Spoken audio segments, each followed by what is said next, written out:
जय जय श्री राधे। सभी भक्तों को हर हर महादेव, सदा जय श्री कृष्णा, श्री शिवाय नमस्तुभ्यम।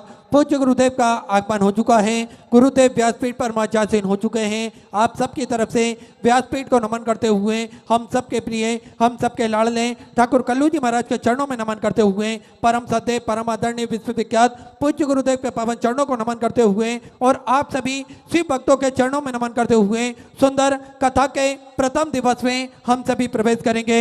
दाताओं को मैं हृदय की अनंत गहराई से नमन करता हूँ, दंडवत करता हूँ, प्रणाम करता हूँ। सुंदर स्वग्रसी अपने समृद्ध की जो वक्त अपनी स्वग्रसी मंदिर, गौशाला, वृद्धाश्रम, अन्य क्षेत्र बाबा कुबरेश्वर धाम में समर्पित करना चाहते हैं, वे टीवी स्क्रीन पर श्री विठलेश सेवा समिति का अकाउंट नंबर QR कोड चल रहा है, उस पर अपनी स्वग्रसी जमा कर अपना नाम व्हाट्सएप पर भेज सकते हैं। आइए सीधे व्यासपीठ की शरण में चलते हैं। पूज्य गुरुदेव के सानिध्य में सुंदर प्रथम दिवस की कथा हम सभी श्रवण करेंगे। जय जय श्री राधे, हर हर महादेव, श्री शिवाय नमस्तुभ्यं।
श्री गोसाई जी परम दयाल की जय।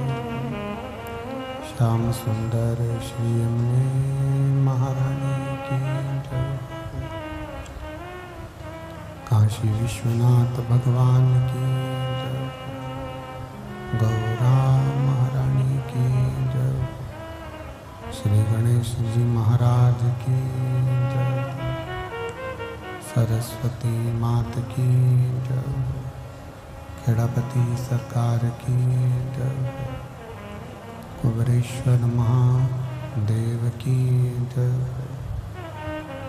महान काल राजा की जय। ओंकारेश्वर भगवान की जय। बुद्धेश्वर गोपेश्वर भगवान की जय।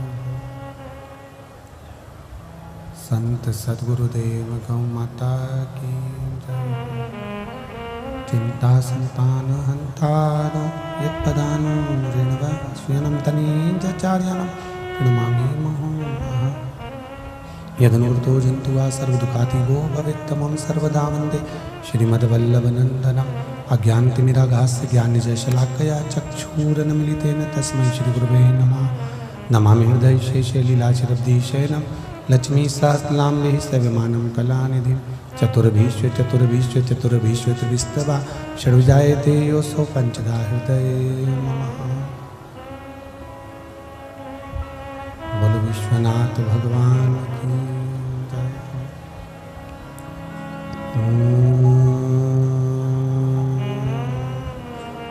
नमः शिवाय।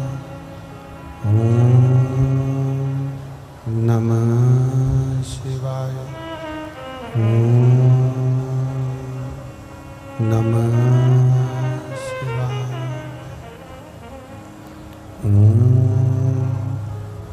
नमः शिवाय। नमः शिवाय। ओम नमः शिवाय।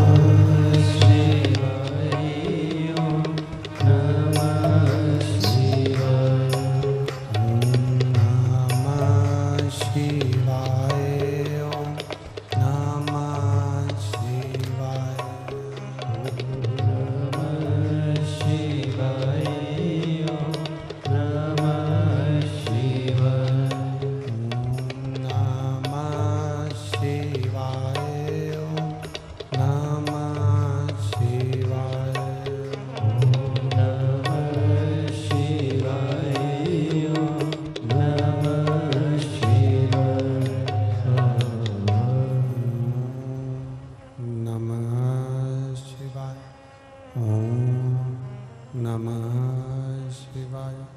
ओम नमः शिवाय। ओम नमः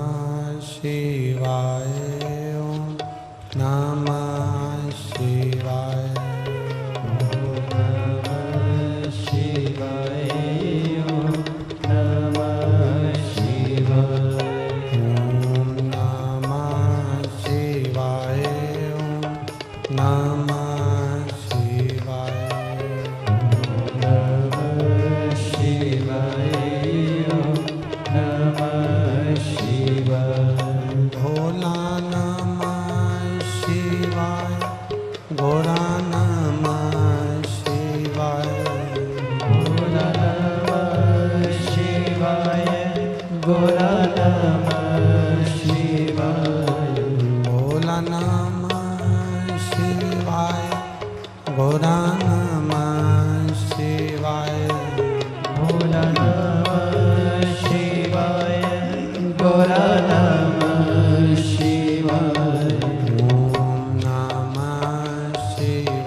विश्वनाथ भगवान की जय।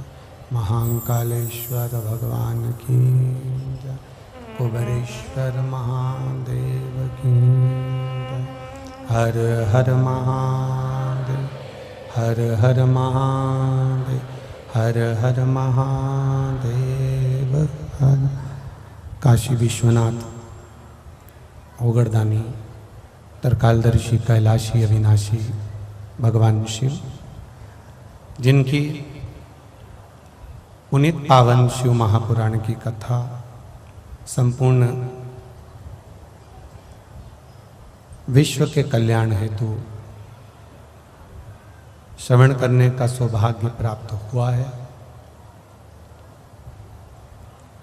बाबा देवादिदेव महादेव की कृपा से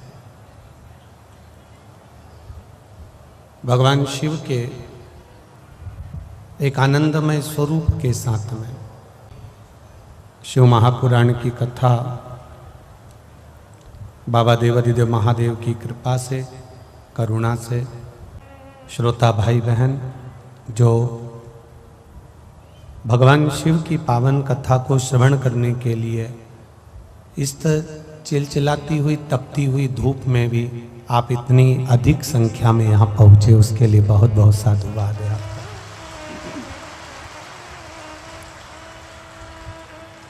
कि तेरी कृपा बिना न हिले एक भी अणु, लेते श्वास तेरी कृपा से तनु तनु।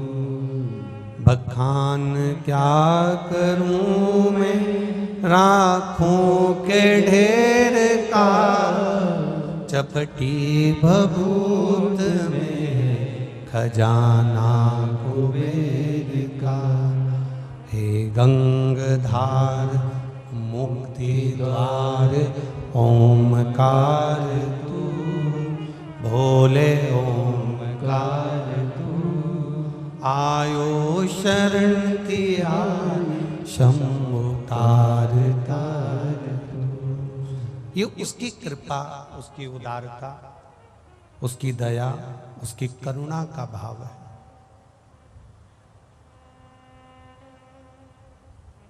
अगर ग्रेटर नोएडा की इस पावन धरा पर 11 नंबर सेक्टर में उमा पब्लिक स्कूल में अगर ये कथा चल रही है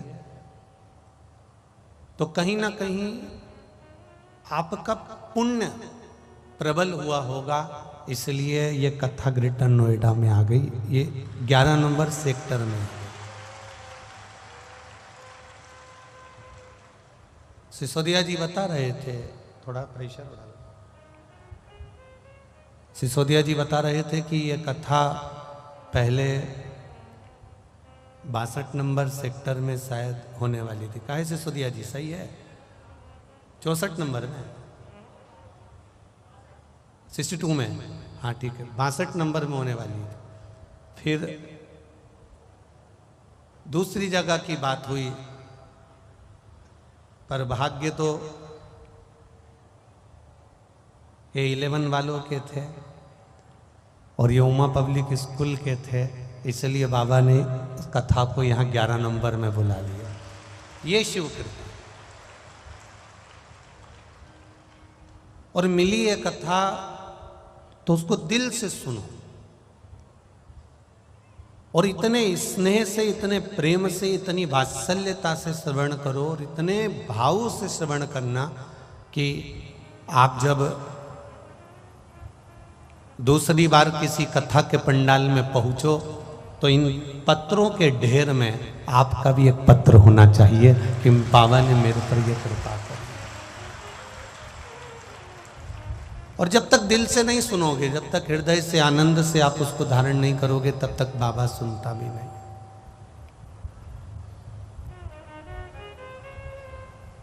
देखो,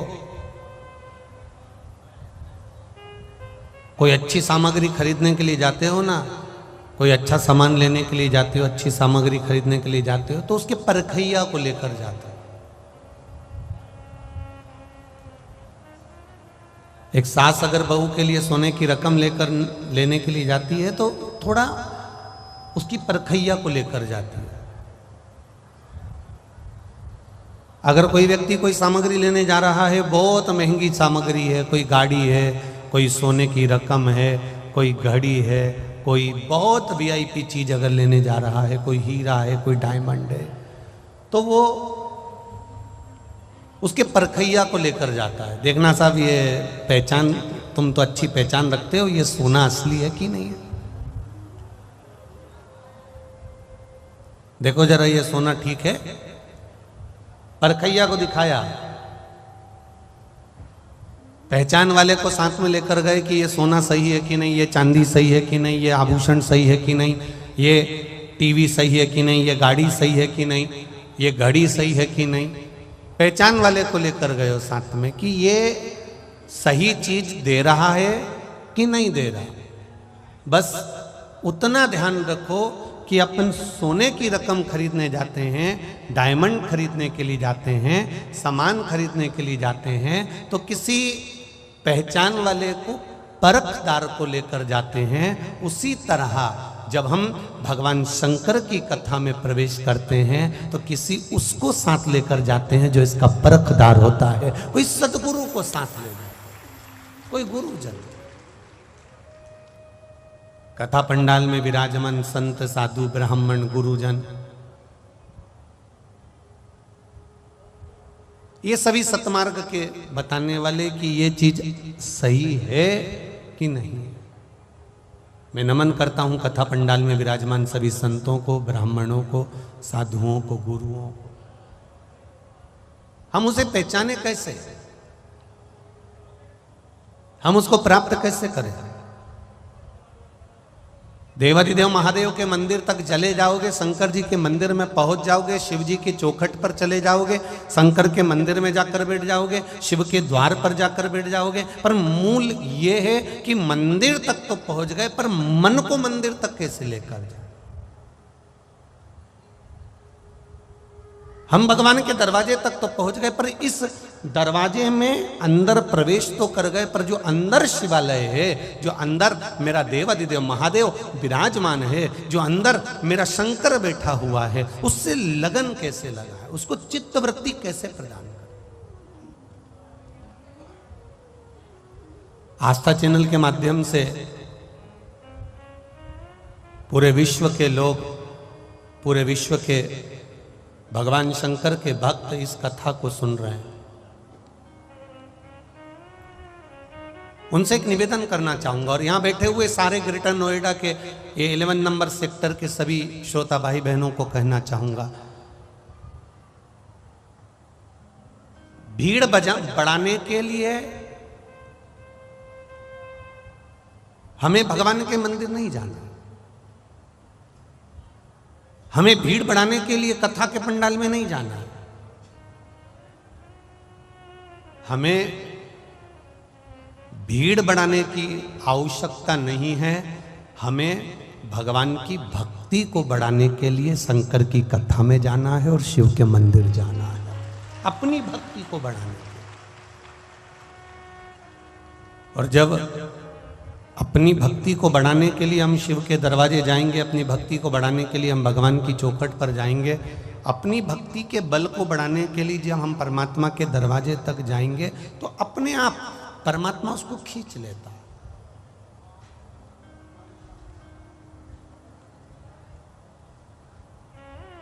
जिस हाथ से हम देवाधिदेव महादेव को जल चढ़ाते हैं ना, वो हाथ मेरा महादेव कभी नहीं छोड़ता, उसको पकड़ कर रख लेता है, फिर उसका कल्याण करने की जवाबदारी मेरे देवाधिदेव महादेव की हो जाती है, उसको नहीं छोड़ेगा।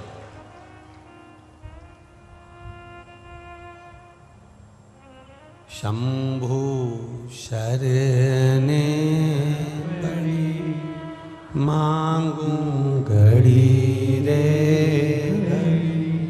दुख काटो दया करी ने दर्शन। भगवान जिस हाथ से हम भगवान देवाधिदेव महादेव को जल चढ़ाते हैं, महादेव उस हाथ को थाम लेता, उस हाथ को पकड़ लेता।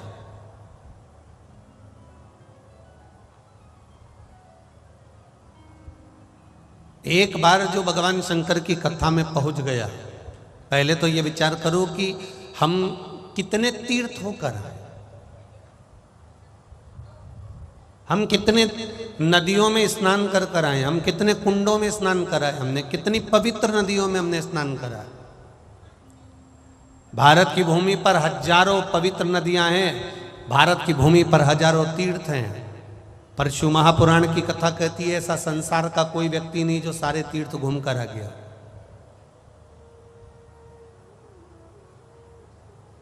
संसार का ऐसा कोई व्यक्ति नहीं जो सारी नदियों में स्नान कर कर आ गया। संसार का ऐसा कोई व्यक्ति नहीं जो सारे तीर्थों का पुण्य लेकर आ गया हो। पर शिव महापुराण की कथा कहती है आप अगर सारे तीर्थ होकर नहीं आए हो, सारे मंदिर होकर नहीं आए हो, सारी पवित्र नदियों में आप स्नान कर कर नहीं आए हो, कोई बात नहीं। शिव महापुराण की कथा कहती है एक बार शिव महापुराण की कथा में जो जाकर बैठ जाता है उसको सारी नदियों के और सारे तीर्थों का पुण्य अपने आप प्राप्त हो जाता है। उसके पास में स्वयं देवाधिदेव महादेव अपने आप सारी पुण्यता प्रदान कर देते, सारी पवित्र नदियों का भाव प्रदान कर देते हैं, सारा तीर्थ का पुण्य फल उसको दे देते हैं, सारा पुण्य फल। मैंने तेरे ही भरोसे बाबा, तेरे ही भरोसे हवा बिच उड़ती जावांगी, बाबा डोर हत्तो छड़ी में कटी जावागे, भोले मैं तेरी पतंग, शंभो मैं तेरी पतंग, हवा बिच उड़ती जावागी, बाबा डोर हत्तो छड़ी में कटी जावागी। उसका भजन करना।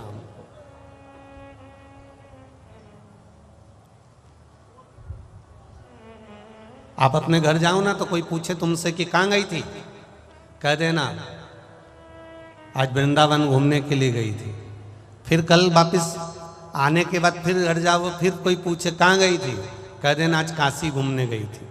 फिर घर जाओ, फिर थोड़ी देर बाद कोई पूछे कहाँ गई थी, कह देना आज केदारनाथ जी घूमने के लिए गई थी। फिर घर जाओ, फिर कोई पूछे 7 दिन तुम अगर अपने घर पर जा रहे हो या कथा सुनने के 7 दिन बाद तुम तुम्हारे घर जा रहे हो और कोई तुमसे पूछे कहाँ गई थी, तो जितने तीर्थ तुमको याद हो, जितनी नदियाँ तुमको याद हो, जितनी पवित्र नदियों के नाम तुमको याद हो, जितने तीर्थों के नाम तुमको याद हो, वो सब घर वालों को बता देना, मैं सब दूर घूम कर आ गया। कि सारे तीर्थ धाम आपके चरणों में, हे भोलेनाथ प्रणाम आपके चरणों में। अगर कोई पूछे कहाँ गई थी तो कह देना मैं सारे तीर्थ घूम कर आ गई आज। अरे हमने तो तेरे को आस्था चैनल पर देखा था, तू तो टीवी में कथा सुन रही थी वहां बैठ के।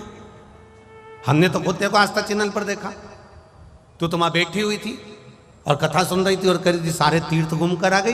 तो उसको समझा देना कथा में तो शरीर बैठा था, मन तो कैलाश पर बैठा था,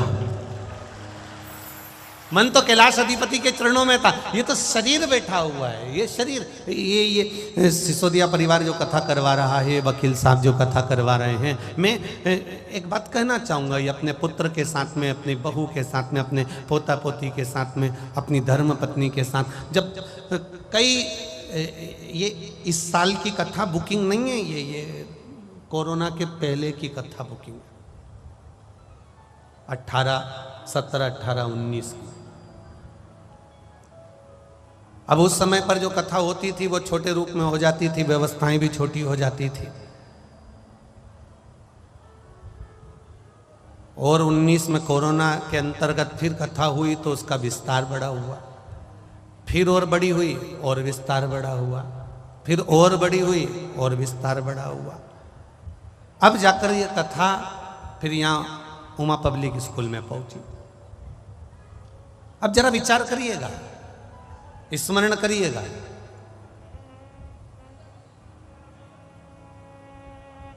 कथा भी वही है, यजमान भी वही है, बाँचने वाले भी वही है, श्रोता भी अपन समझ लो वही की वही है, बस विस्तार किया गया। मेरे शिव की कथा सिसोदिया जी ने ले ली, मेरे शिव की कथा, देवादिदेव महादेव की कथा इन्होंने ले ली। अब कथा सिसोदिया जी नहीं कराएंगे, कथा महादेव करवाएगा।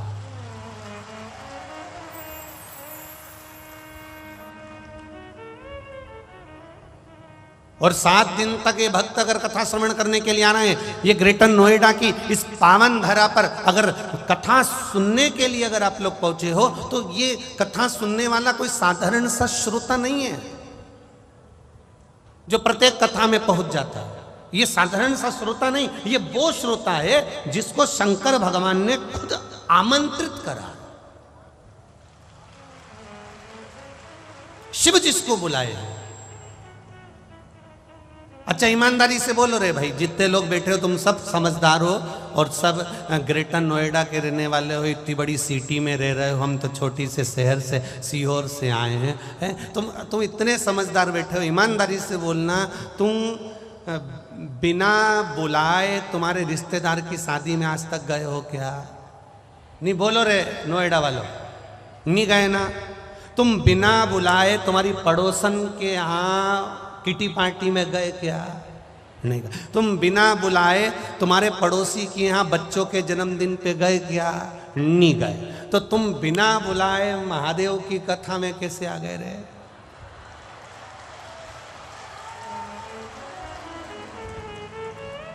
सिसोदिया जी गए थे तुम्हारे यहाँ चावल देने के लिए, सिसोदिया जी गए थे तुम्हारे यहाँ पत्रिका देने के लिए। सिसोदिया जी ने एक बार भी टीवी पर, फेसबुक पर, यूट्यूब पर ऑनलाइन आकर आपसे कहा कि मेरी ग्रेटर नोएडा की जी हो और मेरे जी जाओ, तुम सब कथा में आओ, ये बोलने गए थे? नहीं, तुम्हें सिसोदिया जी ने नहीं बुलाया, तुम्हें बुलाया तो जैसे शंकर भगवान की शादी में सारे देवता आ गए थे पर भगवान शंकर के गण नहीं दिख रहे थे। शंकर जी को बेचैनी हो रही थी कि कोई दिख नहीं रहा, दिख नहीं रहा, दिख नहीं रहा। तो उन्होंने तुरंत बस डमरू बजाया और सारे गणों को बुला लिया। शिव जी का नाद होता है और सब आकर इकट्ठे हो जाते हैं, कोई दूसरा नहीं बुला रहा।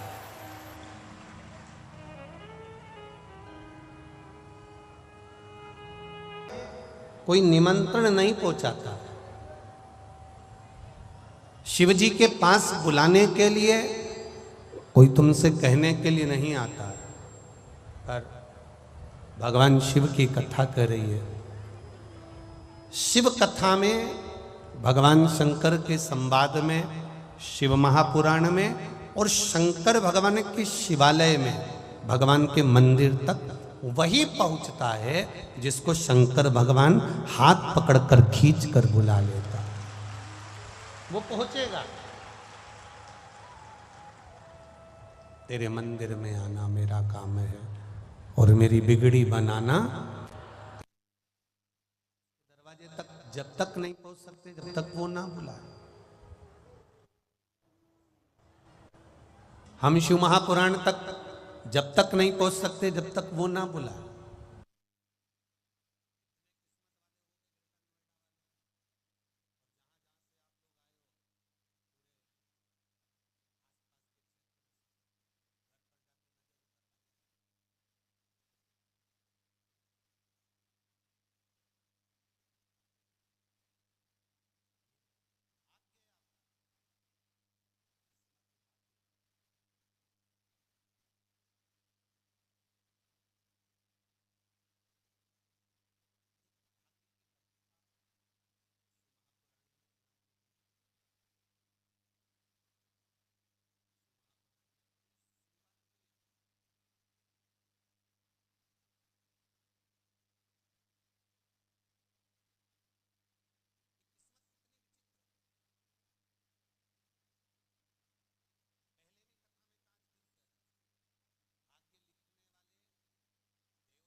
जिन्होंने तुम्हारी किस्मत में लिख दिया, जैसा लिखना था लिख दिया।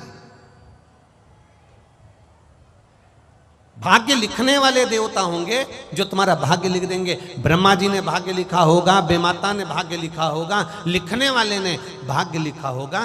भाग्य लिखने वाले देवता होते हैं, पर भाग्य बदलने वाला अगर कोई होता है तो वो देवाधिदेव महादेव ही होता है। भाग्य लिखा जा सकता है और देवता लिख भी देंगे, पर भाग्य बदलने का अगर कोई क्रम है, भाग्य बदला अगर कहीं जा सकता है, भाग्य को बदलने का अगर किसी ने ठेका ले रखा है, भाग्य को बदलने का अगर कोई कार्य कर सकता है तो वो मेरा देवाधिदेव महादेव कर सकता है, ये निश्चित है। आप उसका स्मरण करें।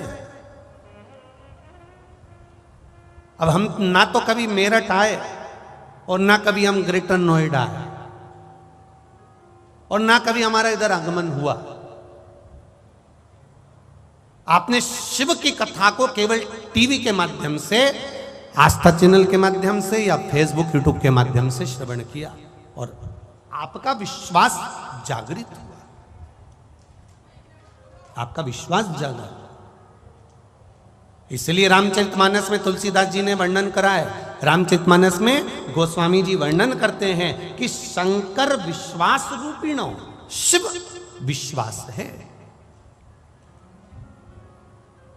और जो एक बार शंकर रूपी विश्वास को जाना गया, जिसने एक बार भगवान शंकर की भक्ति को जान लिया, जिसने एक बार एक लोटे जल की महत्वता को जान लिया, तो फिर उसको दूसरी जगह भटकना नहीं पड़ेगा, शिव उसको थाम लेगा। ये गोस्वामी तुलसीदास जी भी कहते हैं कि शिव विश्वास है, शंकर विश्वास रूपिणो, शंकर विश्वास है और उसको हमें सुनो दिल से। जितने लोग आस्था चैनल पर सुन रहे हैं, जितने फेसबुक यूट्यूब पर सुन रहे हैं, जितने इस उमा पब्लिक स्कूल के पावन प्रांगण में बैठकर सुन रहे हैं, दिल से सुनो। हम मान रहे हैं कि पंडाल सारे फुल हैं, आप लोग धूप में खड़े हुए हैं, हम मान रहे हैं सब चीजें, पर निवेदन है अगर पंडालों में जगह नहीं है तो आप किसी वृक्ष की छांव में बैठ जाओ, जहां बैठोगे वहां मेरा शंकर और कंकर विराजमान है, आप जहां जगह मिल जाए। और निवेदन करूंगा अगर पंडालों में जगह नहीं हो तो आपकी गाड़ियों में बैठ जाओ, गाड़ियों के गेट खोल लो और उसमें बैठकर कथा का रस तत्व ग्रहण करो, पर उसके दरवाजे तक आए हो, दिल से सुनना और दिल से कहना बाबा सब दुख काटो महाराज, उससे दिल से कहो, आप हृदय से कहो। और जब दिल से कहोगे, हृदय से कहोगे, आनंद से कहोगे तो अपने आप एक आनंद की अनुभूति होगी अपने आप।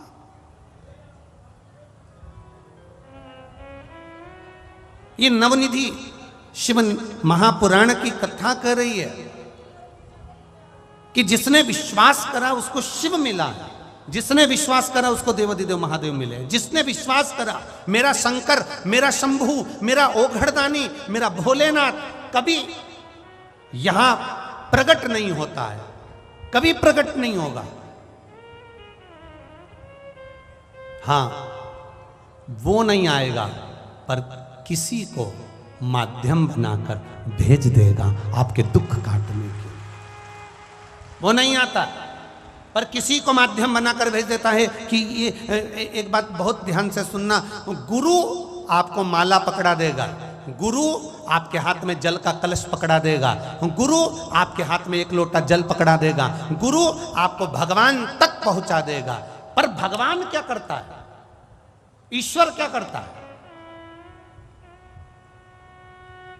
गुरु का काम है तुम्हारे हाथ में माला पकड़ाना, गुरु का काम है तुमसे भजन करवाना, गुरु का काम है तुम्हारे हाथों में एक लोटा जल पकड़ाना, गुरु का काम है तुम्हें शंकर के मंदिर तक पहुंचाना। पर भगवान का काम क्या है? तो भगवान का काम इतना है कि वो तुम्हें इतना सुख देने लगता है, इतना सुख देने लगता है, तुम्हारे दुखों को काटने लगता है। जब दुख कटने लगते हैं तो तुम भगवान से दूर हटने लगते हो। भगवान का काम है कि ये सब कुछ मांगे पर भक्ति ना मांगे। और शिव महापुराण की कथा कहती है जो एक लोटा जल विश्वास से चढ़ाता है, भक्ति अपने आप उसके भीतर आ जाती है, तो महादेव को आना ही पड़ता है।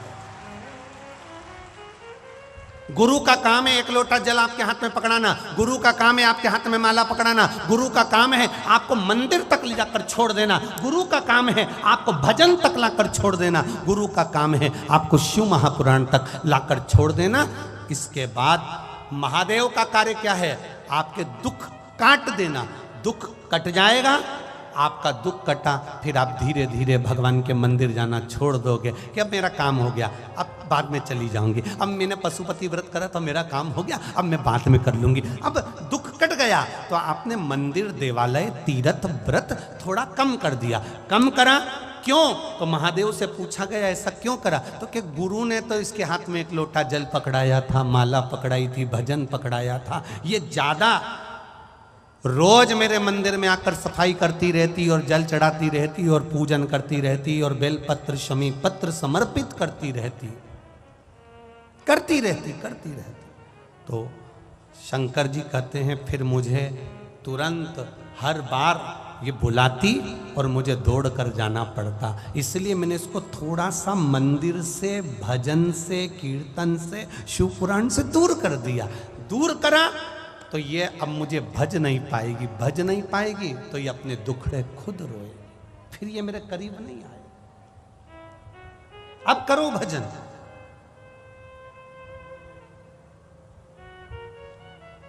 कोई पूछे तुमसे कहां गई थी, कह देना भगवान के मंदिर गई थी। कोई पूछे कहां गई थी, तीर्थ करने गई थी। कोई पूछे कहां गई थी, अरे विचार तो करो। आज के जमाने में जहां जहां पर कोई बड़ा आयोजन होता है तो अलग से गाड़ियां भेजी जाती है। जरा विचार करना, अपनी बुद्धि में उतारना, जरा चित्त में उतारना।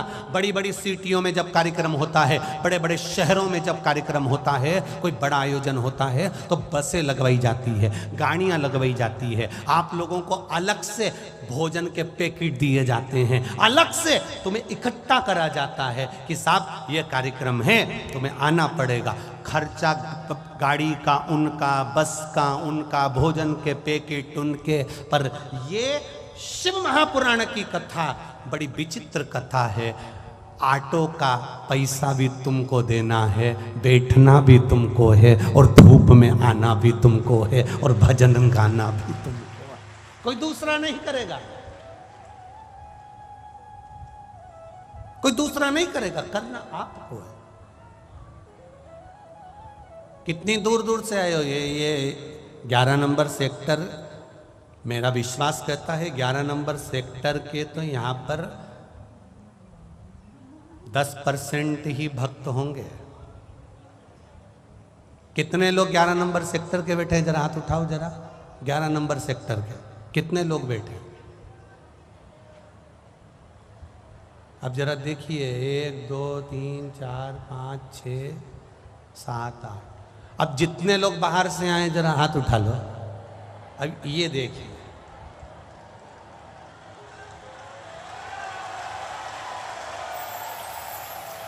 धर लो धर लो धर लो, वापिस धर लो, वापिस धर लो। अब कोई ने कहा 11 नंबर सेक्टर के लोग क्यों नहीं आए, तो उन्होंने कहा बहुत भीड़ पड़ रही है। अब इतनी भीड़ में हम तो हमारे घर से सुन लेंगे। तो भगवान भी बाद में कह देगा ग्रेटर नोएडा में बहुत भीड़ पड़ रही है, तू तेरा काम खुद निपट ले, हम काहे को आए? तेरे मंदिर में आना मेरा काम है और मेरी बिगड़ी बनाना। आज हम भले अपने सुख में जी रहे हैं, हम 25 लाख की गाड़ी में घूम रहे हैं, हमारे पास में एसी का कमरा है, डनलप के गद्दे हैं, बच्चे हैं, परिवार है, सब कुछ है, धन दौलत संपदा। एक पत्र आया है, उसको हम ढूंढेंगे, अभी आपको पढ़ के सुनाएंगे। उस पत्र में लिखा है, मेरे यहां धन की कमी नहीं है गुरुजी, सब कुछ है, मेरे पास में पैसा, गाड़ी, बंगला सब है। मेरा पति को अटैक आ गया, हार्ट अटैक आया। कोई चंडीगढ़ आदि के पास का होगा पत्र है वो, चंडीगढ़ के पास का। फिर उसके पति को चंडीगढ़ लेकर गए। तो धन की कमी नहीं है, वैभव की कमी नहीं है, सत्ता की कमी नहीं है, सब कुछ है। मेरे पति की पहचान सब दूर है। पर गुरुजी हॉस्पिटल में लेकर गए, एक बार में 3 हार्ट अटैक एक साथ आ गए। जब एक साथ हार्ट अटैक आए, डॉक्टर ने वेंटिलेटर पर डाल दिया, और डालने के बाद उसको पटकने के बाद, किसने लिखा था पत्र, उसका पत्र यहाँ होगा, तो उसमें 3 हार्ट अटैक एक साथ आ गए, एक साथ। और गुरुजी डॉक्टर ने हाथ पीछे कर लिए, सारा परिवार, सारे संबंध, सारी जान पहचान, सारी गाड़ी बंगला धरा रह गया। अगर मांग में सिंदूर नहीं तो यह सुख किस काम का है गुरुदेव, वो किस काम है? तब हाथ जोड़कर किसी से कहा कि भाई कोई सियोर का रुद्राक्ष हो तो हमको दे दो। कोई हो सूचना पहुंचाई, तब किसी ने रुद्राक्ष दिया, उसका पानी उनके शरीर पर रुमाल गीला कर कर लगाना चालू करा। कुछ देर बाद 3 हार्ट अटैक जिसको आ गए हों गुरुदेव, उसकी श्वास चलना मुश्किल है, पर बाबा ने श्वास दे दी। शिव तत्व है, उसको पहचानो, उस देवादिदेव महादेव को जानो।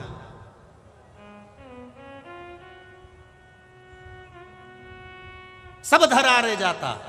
अंत में डॉक्टर भी कह देते हैं कि अब हमारे हाथ में नहीं है, अब तो उसके हाथ में है। मतलब डॉक्टर को भी मालूम है कि एक ऑपरेशन करने वाला वहां बैठा हुआ है, जो कुछ नहीं करता। केवल लोग कहते हैं ना कि तुम्हारा महादेव क्या करता है, हम कहते हैं कुछ नहीं करता। किसी पैसे वाले की पत्नी कथा सुनने आए और उसको कोई रोग दे, अच्छे पैसे वाले की पत्नी कथा सुनने आई, खूब अच्छे मिनिस्टर की पत्नी, खूब अच्छे अधिकारी की पत्नी कथा सुनने आए और उसको दरवाजे पर कोई रोक दे।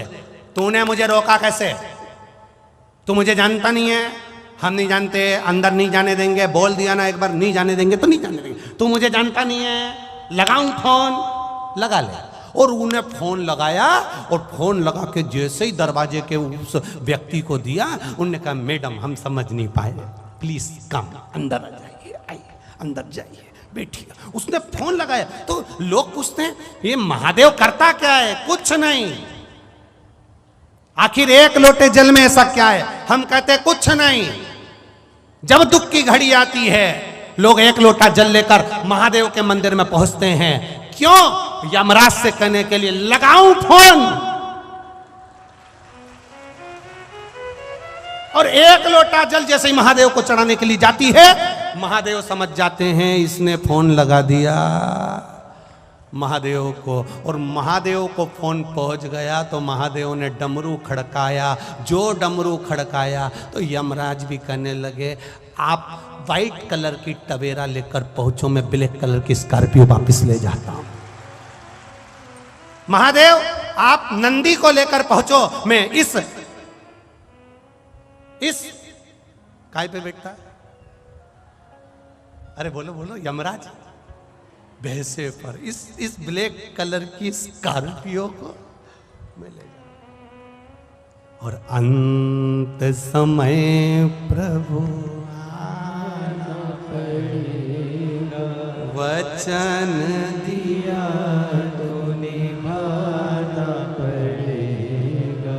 आए ना आए प्रभु कुटुंब कबीला, अंत समय प्रभु आना पड़ेगा। ओ वचन दिया तो निभाना पड़ेगा, वो वचन दिया तो निभाना पड़ेगा। अंत समय में वो आकर खड़ा हो जाता है। नवनिधि शिव महापुराण की कथा कर रही है। आपके भीतर का विश्वास जागृत करिए। जिस दिन आपके मन में आ गया कि एक लोटा जल चढ़ाने से होता क्या है, जिस दिन आपके भीतर आ गया कि एक बेलपत्र चढ़ाने से होता क्या है। किसी ने एक मैसेज करा था, उसमें लिखा था हमारे दिल्ली में ना तो समी का पत्ता मिल पाता है, ना बेलपत्र मिल पाता है, हम शंकर जी को क्या चढ़ाएं। हमने उनको मैसेज में खबर करवाई कि आशीष उनको लिखकर भेज दीजिए, आपने बस दिल से अगर एक लोटा जल चढ़ाते समय महादेव का स्पर्श करते हुए कह दिया बाबा मैं बेलपत्र चढ़ा रही हूँ, मैं शमी पत्र चढ़ा रही हूँ, बाबा ने उसको स्वीकार कर लिया। आपके दिल में आया तो सही, आपके हृदय में यह भाव आया तो सही कि मैं बेलपत्र कैसे चढ़ाऊं, मेरी दिल्ली में नहीं मिल रहा, समी पत्ता नहीं मिल रहा, मुंबई में समी पत्र नहीं मिल रहा, मुंबई में बेलपत्र नहीं मिल रहा, मैं बाबा को चढ़ाऊं तो चढ़ाऊं कैसे। बाबा नहीं कहता कि तुम बेलपत्र चढ़ाने के लिए आओ, बाबा नहीं कहता कि तुम समी पत्र चढ़ाने के लिए आओ। बाबा तो कहता है एक बार मेरे सामने आकर बैठ जा, बस मेरे पास आकर बैठी और मुझे कुछ भी नहीं देगी। वो एक गाना याद करो, आप बैठ मेरे पास। क्या है आगे? आगे क्या है? बोलो जरा अच्छे से बोलो। आ बैठ मेरे पास तुझे ना मैं कुछ ना, बस उसके पास जाकर बैठ जाओ। हमें स्तुति भी नहीं आती, हमें मंत्र भी नहीं आता, हमें कोई तंत्र भी नहीं आता, हमें कोई विद्या भी नहीं आती, हम बहुत विद्वान भी नहीं है कि तुम्हारी स्तुति कर सकेंगे, हम इतने बड़े पढ़े लिखे भी नहीं है कि हम तुमको मना सकेंगे, हम इतना बड़ा मंत्र नहीं जानते, हम साधना नहीं जानते, हम तंत्र नहीं जानते, हम कोई विद्या नहीं जानते, हम तो केवल इतना जानते आ बैठ मेरे पास तुझे देखता रहूं, ना मैं कुछ कहूं ना बस उसके सामने जाकर बैठ जाओ और दिल से कहो बाबा भोला सब दुख काटो मारा, ओ भोला सब कुछ दिल से कह दो, भोलेनाथ दया करना, मैं तेरे भरोसे हूँ, मेरे बाबा दया करना, मैं तेरे भरोसे हूँ, ना घर के भरोसे हूँ, ना परिवार के भरोसे हूँ, ना घर के भरोसे हूँ, ना परिवार के भरोसे हूँ, मेरे बाबा दया करना, मैं तेरे भरोसे हूँ, मेरे बाबा दया करना, मैं तेरे भरोसे। कुछ मत करो, उसके पास जाकर, आपके पास बेलपत्र नहीं, आपके पास समीर पत्र नहीं, आपके पास चावल का दाना भी नहीं, आपके पास में एक लोटा जल भी नहीं है, तो भी उसके पास चले जाना, बैठ जाना। पोता दादाजी को कुछ नहीं देता, देता है क्या? कभी पोते ने दादाजी को 500 का नोट दिया? नहीं दिया। 1000 रुपए दिए? नहीं दिए। 2000 दिए? नहीं दिए। कभी पोते ने दादाजी को कपड़े दिलाए? नहीं दिलाए। जब भी दिलाता है, बस पोता दादा की गोद में जाकर बैठता है, दादा को देखता है, उसको गाल पे लाड़ लड़ाता है, दादा के गले लग जाता है, दादा 500 का निकाल के पोते को दे देता है। वो दादा है मेरा देवाधिदेव मां। पोते ने दादाजी को कुछ नहीं दिया, पर दादाजी ने जैसे ही पोते ने लाड़ लड़ाया, जैसे ही पोते ने स्नेह करा, जैसे ही पोते ने प्रेम करा, जैसे ही पोते ने गालों को हाथ लगाया, आपने देवाधिदेव महादेव को स्पर्श करा, आप उसके पास जाकर बैठ गए, उसकी गोदी में जाकर बैठ गए, मात्र स्पर्श कर लिया। नहीं है जल, नहीं है लोटा, नहीं है पानी, नहीं चावल का दाना, नहीं बेलपत्र, नहीं शमी पत्र, नहीं मंत्र, नहीं तंत्र, नहीं साधना, कुछ नहीं आता आपको। आप उसके पास जाकर बैठ गए, उसका स्पर्श कर लिया मात्र। दादाजी ने बस जान लिया इसको क्या चाहिए।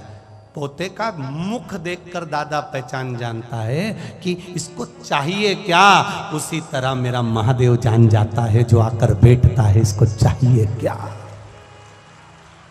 इतने आए हो आप, हजारों की संख्या में, लाखों की संख्या में आप लोग यहां पहुंचे हो, इतनी दूर, ना जाने कहां कहां से ऑटो गाड़ी सब कर कर यहां तक पहुंचे हो। हम नहीं जान सकते कि आपको चाहिए क्या। आपको बोलने की भी जरूरत नहीं, और ना हम बता सकते हैं कि तुम्हारे ललाट पे क्या लिखा है और तुम्हारा भाग्य क्या बोल रहा है। हमको तुम्हारा भाग्य देखना भी नहीं आता, हम तुम्हारा भाग्य देखकर बता भी नहीं सकते कि तुम्हारी आगे किस्मत में क्या लिखा है। पर इतना जरूर कह सकते हैं, किस्मत लिखने वाले ने लिख दिया, पर बदलना मेरा महादेव जानता है। आप आए हो, बैठे हो, उसके चरणों में पहुँचे हो। कई लोग हमसे कहते हैं, गुरुजी आप बताओ, हमको ये तकलीफ है, आप कुछ बता सकते हो? हम कहते हैं हमें कुछ नहीं आता, ना हम बता सकते कि तुम्हारा दुख कैसे कटेगा। इतना जरूर कह सकते हो, उसने अगर आपको इतनी दूर से पकड़कर, लाखों की संख्या के बीच में से आपको पकड़कर अगर यहाँ तक 11 नंबर ग्रेटर नोएडा में इस उमा पब्लिक स्कूल में बुलाया है, तो तुम साधारण नहीं हो, उसने किसी कारण से बुलाया है, किसी कारण से।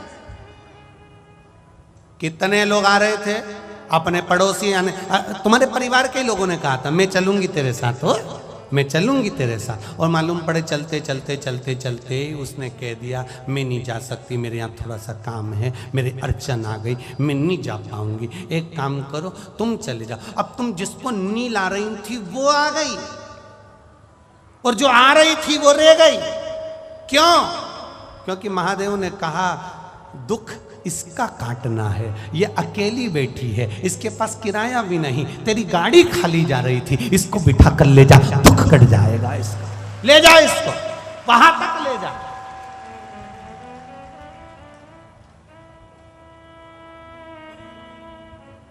जा ले। विचार करिएगा। कई लोग यहाँ पर पानी के पाउच बांटेंगे, कोई बिस्कुट बांटेगा, कोई घर से 1 किलो आटे की पूड़ी बनाकर ले आएगा, वो बांट देगा, कोई मीठा ले आएगा, कोई कुरकुरा ले आएगा, कोई चिप्स ले आएगा, वो बांट गया। बांटकर तो वो चले गया, पानी पिलाकर चले गया, पर उसने महादेव के रजिस्टर में अपना नाम चढ़वा लिया कि इसने 10 रुपए का कुरकुरा किसी भूखे को खिलाया था, वहां लिखा गया। अब ये हिसाब उसके पास में है, अब उसको चुकता कौन करने वाला है? तुम तो खा के चले गए, पर इस हिसाब को भरने वाला शिव जी ने कुबेर भंडारी से कहा, कुबेरेश्वर, ओ कुबेर भंडारी। कुबेर भंडारी हाथ जोड़कर बोला, जी प्रभु जी। महेश, सुरेश, दिनेश, ब्रह्मा, यम, अग्निदेव, पवन देव, जल देव, इन सब के पास में नवनिधियां हैं। सबके पास नवनिधि है, अष्ट सिद्धियां भी हैं, नवनिधियां भी हैं। पर ये जितने भी देवताओं के पास में नवनिधि है, ये नवनिधि अष्ट सिद्धि देवता तब तक नहीं देते तब तक मेरा महादेव नहीं कहता, तब तक नहीं देते। मेरे महादेव ने कहा, वो इन्होंने दिया। और देखिए कितना सुंदर संवाद आता है। शिव महापुराण की नवनिधि शिव महापुराण की कथा कर रही है। एक बार माता उमा, जिनकी जोड़ी महादेव के साथ में, महेश के साथ में, मां उमा तप करने के लिए बैठी है। घोर तप माता उमा ने करा, घोर तप। माता उमा घोर तप कर रही है, साधना में डूबी हुई है। और इतना विचित्र तप माता उमा ने करा कि माता उमा एक अंगुष्ठ के बल पर, पांव के, सीधे पांव के एक अंगूठे के बल पर माता उमा देवाधिदेव महादेव को भज रही है, महेश को, भगवान शिव।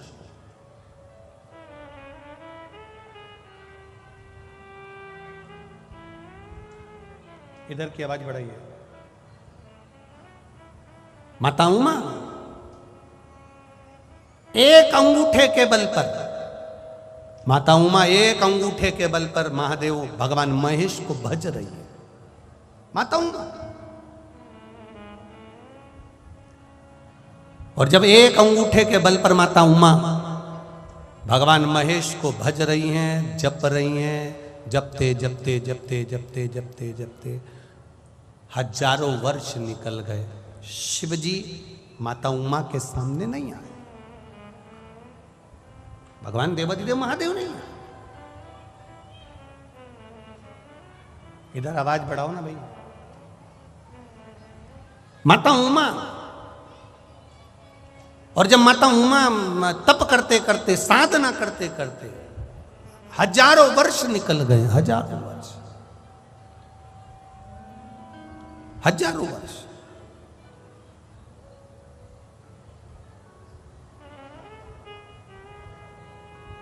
एलईडी नहीं चल रहा है, एलईडी चलाइए। इधर की एलईडियां चालू करिए।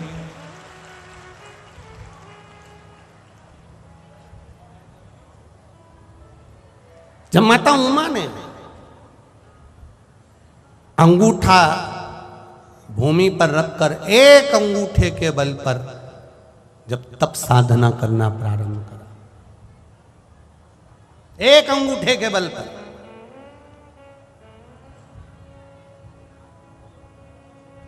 और एक अंगूठे के बल पर जब तप साधना करना प्रारंभ करा, हजारों वर्ष निकलते चले गए, हजारों वर्ष, हजारों वर्ष।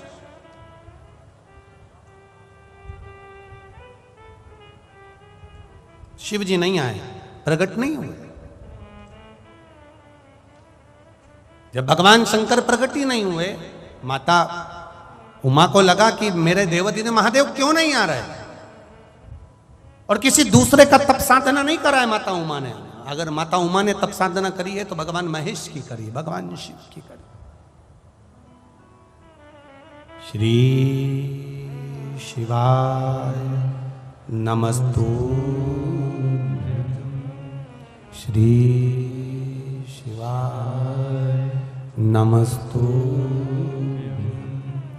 श्री शिवाय नमस्तु,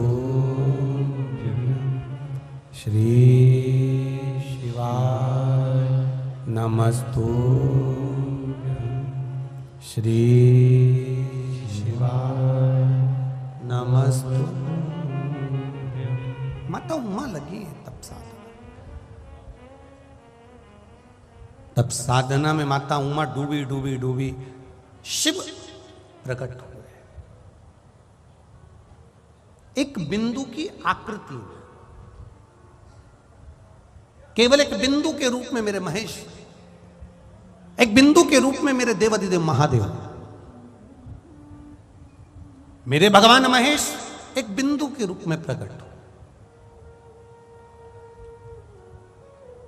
आप लोग कभी ब्रह्म कुमारी आश्रम में गए होंगे, तो ब्रह्म कुमारी आश्रम में जब हम जाते हैं, ब्रह्म कुमारी आश्रम की दीदियां, ब्रह्म कुमारी आश्रम की बहनें जब हमको देवाधिदेव महादेव के बारे में समझाती हैं तो वो एक बिंदु से समझाती हैं कि इस बिंदु से सबकी प्रागट्यता है, इस बिंदु से सब प्रगटे हैं। एक बिंदु से समझा रहे। माता उमा के सामने भगवान महेश एक बिंदु के रूप में प्रकट हो गए।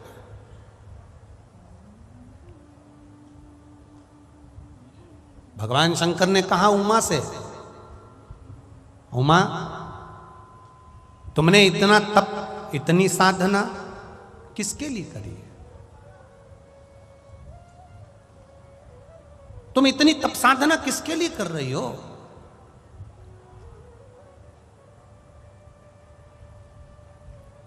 माता उमा ने हाथ जोड़कर कहा, प्रभु जी, सबके पास में, चाहे वो ब्रह्मा जी हो, आप हो, भगवान नारायण हो, इंद्र हो, जल देव हो, पवन देव हो, यम देव हो, इनके पास में नवनिधि विराजमान है। वो नवनिधि जिसके बल पर देवी, सारे देवता, 33 कोटि देवी देवता अपने सुख को भोगते हैं। नवनिधियां 33 कोटि देवी देवता अपने सुख को भोगते हैं। वो नवनिधि देवताओं के पास में विराजमान है, देवताओं के पास में। प्रभु, बस एक निवेदन आपसे करना चाहती हूं कि ये जो नवनिधि है उसमें पद्मनिधि, महापद्मनिधि, नील निधि, मुकुंद निधि, नंद निधि, मकर निधि, कच्छप निधि, शंख निधि, खर्व निधि, ये सारी जो 9 निधियां हैं ये देवताओं के पास में है। और संसार का मनुष्य कितना दुख भोग रहा है, संसार का मनुष्य कितना तकलीफ भोग रहा है। संसार के मनुष्य के पास ये निधियां नहीं है, तो आप भगवान महेश, आप देवाधिदेव महादेव हो, आप इनको, संसार के लोगों को ये निधियां क्यों नहीं दे देते?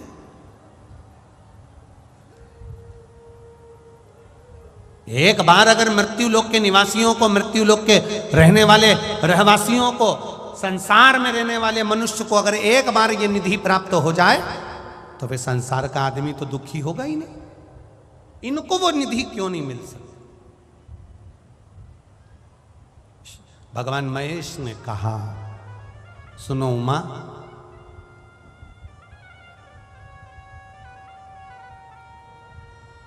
संसार के लोगों को भी ये निधियां प्राप्त हो सकती हैं। बस केवल बात इतनी सी है कि संसार के लोग थोड़े दिन इस पर विश्वास करते हैं, थोड़े दिन उस पर विश्वास करते हैं, थोड़े दिन यहाँ विश्वास करते हैं, थोड़े दिन वहाँ विश्वास करते हैं। इनका विश्वास थोड़ी थोड़ी देर में बदल जाता है, डोल जाता है। बहुत सावधानी से सुनना इस नवनिधि शिव महापुराण की कथा को, जो इस ग्रेटर नोएडा के 11 सेक्टर में हो रही है। इसको बहुत ध्यान से सुनना। मेरा विश्वास कहता है जिसने कथा सुन ली, नवनिधि उसके घर में पहुंच गई, निश्चित है।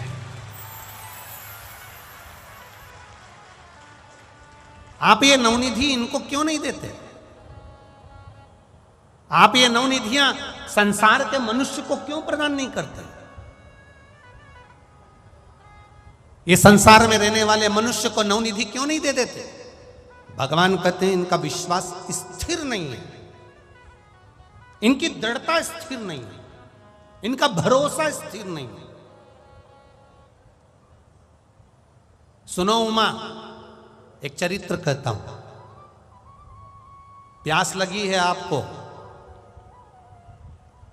कुएं के अंदर जल है, रस्सी आपके पास में है, आप जल निकालिए। उमा उठी, रस्सी लेकर बाल्टी बांधकर उमा ने कुएं में डाली। कुएं में से पानी उमा निकाल रही हैं तो रस्सी छोटी पड़ गई। उमा गई, प्रभु रस्सी छोटी है, मैं अभी आती हूं लेकर। माता उमा जाकर दूसरी रस्सी लेकर आई, बाल्टी को खोला, दूसरी रस्सी में डाल बांधा, दूसरी रस्सी में बांधा, फिर डाला। कुएं के अंदर रस्सी फिर छोटी थी। प्रभु रस्सी छोटी पड़ गई, मैं दूसरी लेकर आती हूं। माता उमा गई, फिर रस्सी लेकर आई, दूसरी रस्सी, बाल्टी को खोला, दूसरी रस्सी में बांधा, बाल्टी फिर डाली, फिर नीचे गई बाल्टी, उसमें फिर रस्सी कम पड़ गई। बार बार माता उमा रस्सी बांध रही है बाल्टी में, कुएं में डाल रही हैं, रस्सी कम पड़ती चली जा रही, रस्सी कम पड़ती चली जा रही।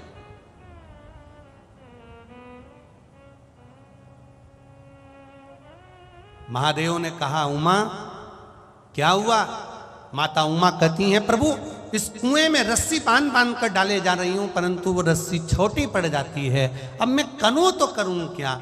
मां उमा से भगवान महेश ने कहा बस जैसा तुम कर रही हो वैसे ही संसार के लोग करते हैं, रस्सी बांध कर कुएं में डालते हैं, पानी नहीं निकलता तो रस्सी बदल देते हैं, फिर पानी नहीं निकला फिर रस्सी बदल देते हैं, फिर पानी नहीं निकला फिर रस्सी बदल देते हैं। उसी तरह संसार के लोग बस रस्सी बदलने का काम कर रहे हैं। जिस दिन उमा तुम्हारे पास में 8-10 रस्सी इकट्ठी हो गई, ये 10 रस्सी इकट्ठी करने की जरूरत नहीं थी। उमा दूसरी रस्सी लाकर पहली रस्सी में जोड़कर उसको नीचे उतार देती, पानी निकल कर बाहर आ जाता। पहली रस्सी में दूसरी रस्सी जोड़कर अगर नीचे उतारती उमा तो पानी निकल कर बाहर आ जाता। तुम रस्सी बदलते चले गए, पानी प्राप्त नहीं हुआ। उसी तरह उमा संसार के लोग ऐसे हैं, पहले इस पर विश्वास कर लेते हैं, जब यहाँ से काम नहीं हुआ फिर दूसरी जगह चले जाते हैं, दूसरी जगह विश्वास करते हैं, वहाँ से काम नहीं हुआ, तीसरी जगह चले जाते हैं, वहाँ से काम नहीं हुआ, चौथी जगह चले जाते हैं। रस्सी बदल रहे हैं, दरवाजा बदल रहे हैं, देवता बदल रहे हैं, सब जगह जा जाकर देख रहे हैं, यहाँ से काम हो जाए, वहाँ से काम हो जाए, वहाँ से काम हो जाए, वहाँ से काम हो जाए, रस्सी बदल रहे हैं। पर एक जगह अगर शंकर से लगन लगा ली है, शिव पर विश्वास हो गया है, तो रस्सी मत बदलो, उसी को रगड़ते रहो, उसी पर जाते रहो, उसी रस्सी में और रस्सी जोड़ो और जोड़ो।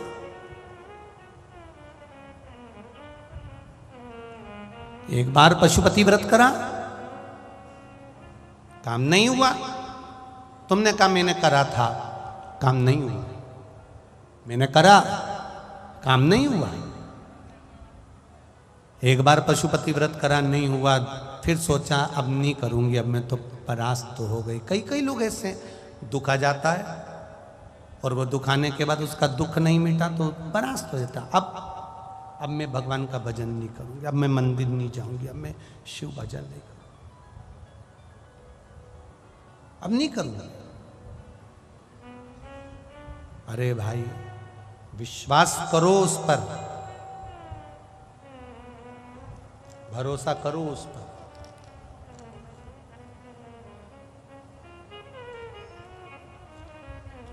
विश्वास करो उस पर, भरोसा करो उस पर। और जब विश्वास करोगे, अभी थोड़ा विश्वास था, उसको और बढ़ाइए। फिर थोड़ा विश्वास था, उसको और बढ़ाइए। थोड़े दिन इनको भज लिया, थोड़े दिन उनको भज लिया, थोड़े दिन यहां चले गए, थोड़े दिन वहां चले गए। फिर किसी ने कह दिया वहां पर तो ऐसा चमत्कार हो रहा है, चलो वहां चलते हैं। मालूम पड़े वो चमत्कार के चक्कर में वहां पहुंच गए। फिर कहीं किसी ने कह दिया वहां चल चलो, ना ना। शिव शुरुआत भी है और शिव अंत भी है, हमें कहीं नहीं जाना। करेगा तो मेरा महादेव करेगा, उसके सिवाय कोई नहीं करेगा। करेगा तो वो करेगा। और बढ़ाओ, और रस्सी जोड़ो, और विश्वास बढ़ाओ। मेरी पूजन में कोई कमी होगी इसलिए मेरा महादेव मेरी सुन नहीं रहा। विश्वास और आप आए नहीं और सुबह हो गई, मेरी पूजा की थाली धरी की। कारण क्या है? उसने पशुपति व्रत करा, उसका काम हो गया। उसने, यहां पर भी इतने लोग बैठे होंगे जिन्होंने पशुपति व्रत करा होगा, और कई बैठे होंगे जिनका काम हुआ होगा। कई बैठे होंगे जिनने कुछ सोचा होगा और बाबा ने कर दिया। पशुपति व्रत करा, उसने करा, मैंने दूसरे को बताया, उसका हो गया, मैंने उसको बताया, उसका हो गया। पर मैंने पशुपति व्रत करा, मेरा क्यों नहीं हुआ? उसका कारण है कि कहीं ना कहीं मेरा विश्वास की रस्सी छोटी पड़ रही है और मैं डोल रही हूं। मैं फिर किसी को ढूंढ रही हूं कहीं से मेरा काम हो जाए। तो किसी ने कह दिया वहां चलो, वहां तुम्हारा काम हो जाएगा। फिर वहां चली गई। अब यहां से एक लोटा पानी चढ़ाना बंद, फिर दूसरे के यहाँ गई, उन्होंने कह दिया तुम्हारे यहाँ तो ये सब दोष लगा हुआ है, तुम्हारे यहाँ ये दोष लगा है, तुम्हारे यहाँ वो दोष लगा है। तो उसने ये नहीं बताया कि हमारी जिंदगी में कर्म का भी एक दोष होता है जो ललाट पर लिखा कर लाए हैं। वो दोष दुनिया के लोग पितृदोष बताएंगे, दुनिया के लोग काल सर्प दोष बताएंगे, दुनिया के लोग वास्तु का दोष बताएंगे। पर एक दोष हमारी जिंदगी में होता है जो हम पूर्व में कर आए, जो हम पूर्व में करें। पहले हमने क्या करा, पूर्व में हम क्या कर आए, उसके कर्म का भोग तो हमको यहां भोगना ही पड़ेगा ना। एक निवेदन, जब भी इस मंत्र को, शिव महापुराण के मूल मंत्र का स्मरण शिव महापुराण की कथा में अगर सुन रहे हो तो तुम्हें जहां जगह मिल जाए करें, वहां थोड़ी सी जगह बनाकर बैठकर कंकर शंकर की भूमि पर बैठकर इस मंत्र का जाप करा। क्यों? आपको पहले भी कथा में कहा, पोहा बनाकर रख दोगे तो वो ठंडा हो जाए।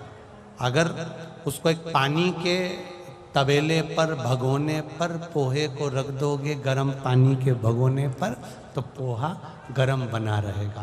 बैठकर कंकर शंकर की भूमि पर बैठकर, शिव महापुराण की कथा में बैठकर इसका जब उच्चारण करोगे, और उच्चारण करने से जो फल मिलेगा वो 3 महीने में आपको मालूम पड़ जाएगा कि बाबा ने क्या। बैठ कर बोली श्री शिवाय नमस्तुभ्यं, श्री शिवाय नमस्तुभ्यं, श्री शिवाय नमस्तुभ्यं, श्री शिवाय नमस्तुभ्यं, श्री शिवाय नमस्तुभ्यं। भोला सब दुख काटो मारा, ओ भोला सब दुख काटो मारा। शिव शंकर जपूं तेरी माला, भोले बाबा जपूं तेरी माला, भोला सब दुख काटो मारा, ओ भोला सब दुख काटो मारा। वेश मंगलकारी, वेश है मंगलकारी, शमशान वासी हमारा, शमशान वासी हमारा, ओ भोला सब दुख काटो मारा, ओ भोला सब दुख काटो मारा। भगवान शिव की कथा कर रही है, ओगरदानी का चरित्र कह रहा है, शिव तत्व कह रहा है, भगवान शंकर का गुणगान कह रहा है।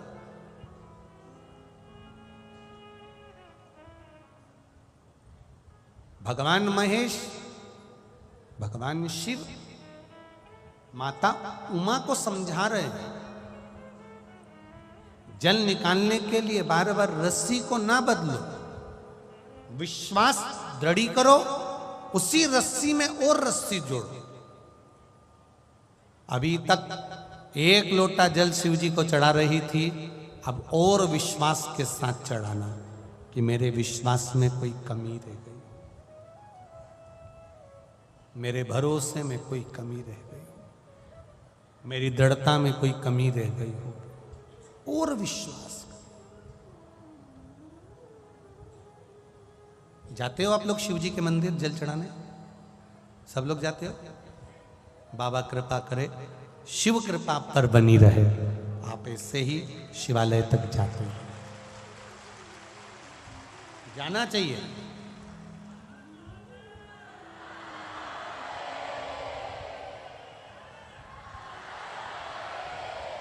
हम तो सोचे थे कि हमारे उधर ही ऐसे लोग मिलते हैं, पर आज मालूम पड़ा कि नोएडा साइड में भी ऐसे लोग हैं जो महादेव के भक्त हैं।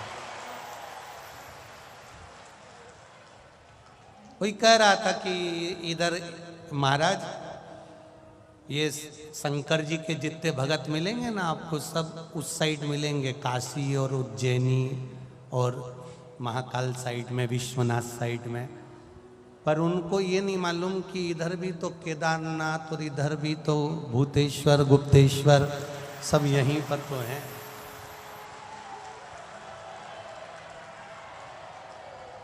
सब यहीं पर हैं।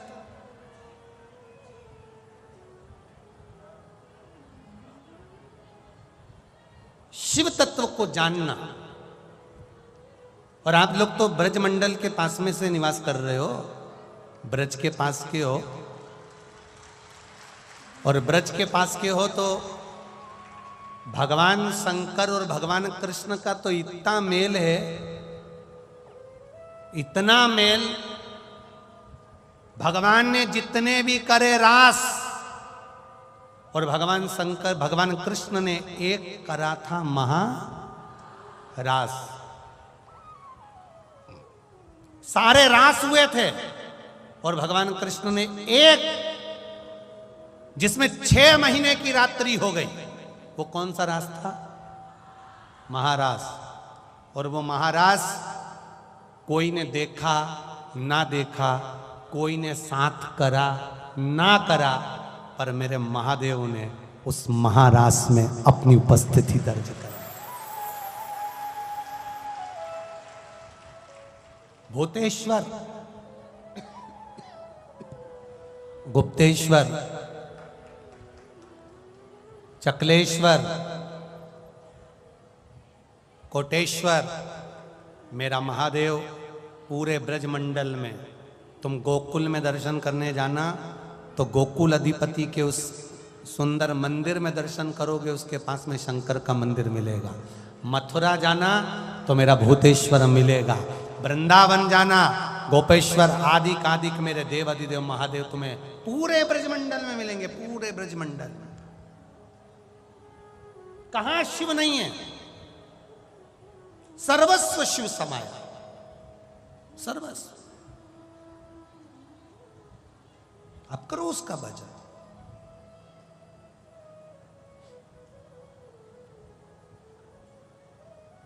आप उसकी भक्ति में डूबो।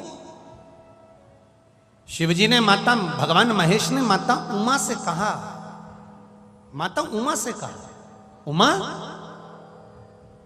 तुम कह रही हो कि संसार के लोगों को नवनिधि दे दो।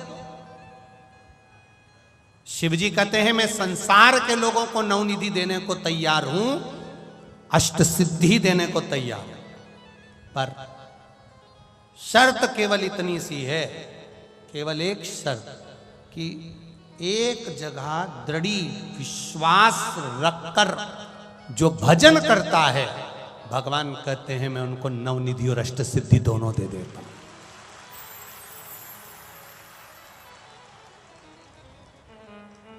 किसको मिली अष्ट सिद्धि नवनिधि? तो कहा श्री हनुमान जी के पास में थी। आप हनुमान चालीसा में पढ़ते हो, अष्ट सिद्धि नव निधि के दाता असबर दीन, राम रसायन सदा। अष्ट सिद्धि नवनिधि किसके पास में? हनुमान जी के पास।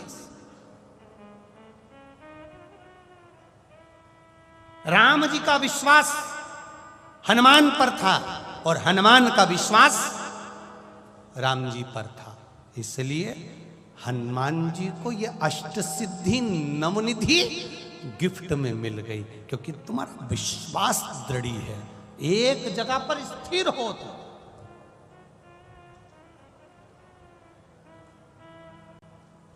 कल हम गोवर्धन नाथ जी की परिक्रमा कर रहे थे ब्रजमंडल में, तो चकलेश्वर के पास में पहुंचे तो किसी ने एक प्रश्न कर लिया, थे वहीं के कोई, तो उन्होंने कहा क्यों सीवर वाला हो?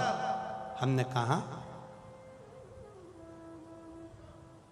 अरे आप ही का इंतजार कर रहे थे। हमने कहा क्यों, आपको सूचना मिल गई थी क्या कि हम ब्रज में आए? ना ना ना ना, सूचना तो नहीं मिली थी, पर इंतजार, आपकी कथा सुनते हैं तो एक प्रश्न था मन में। हमने कहा क्या प्रश्न है?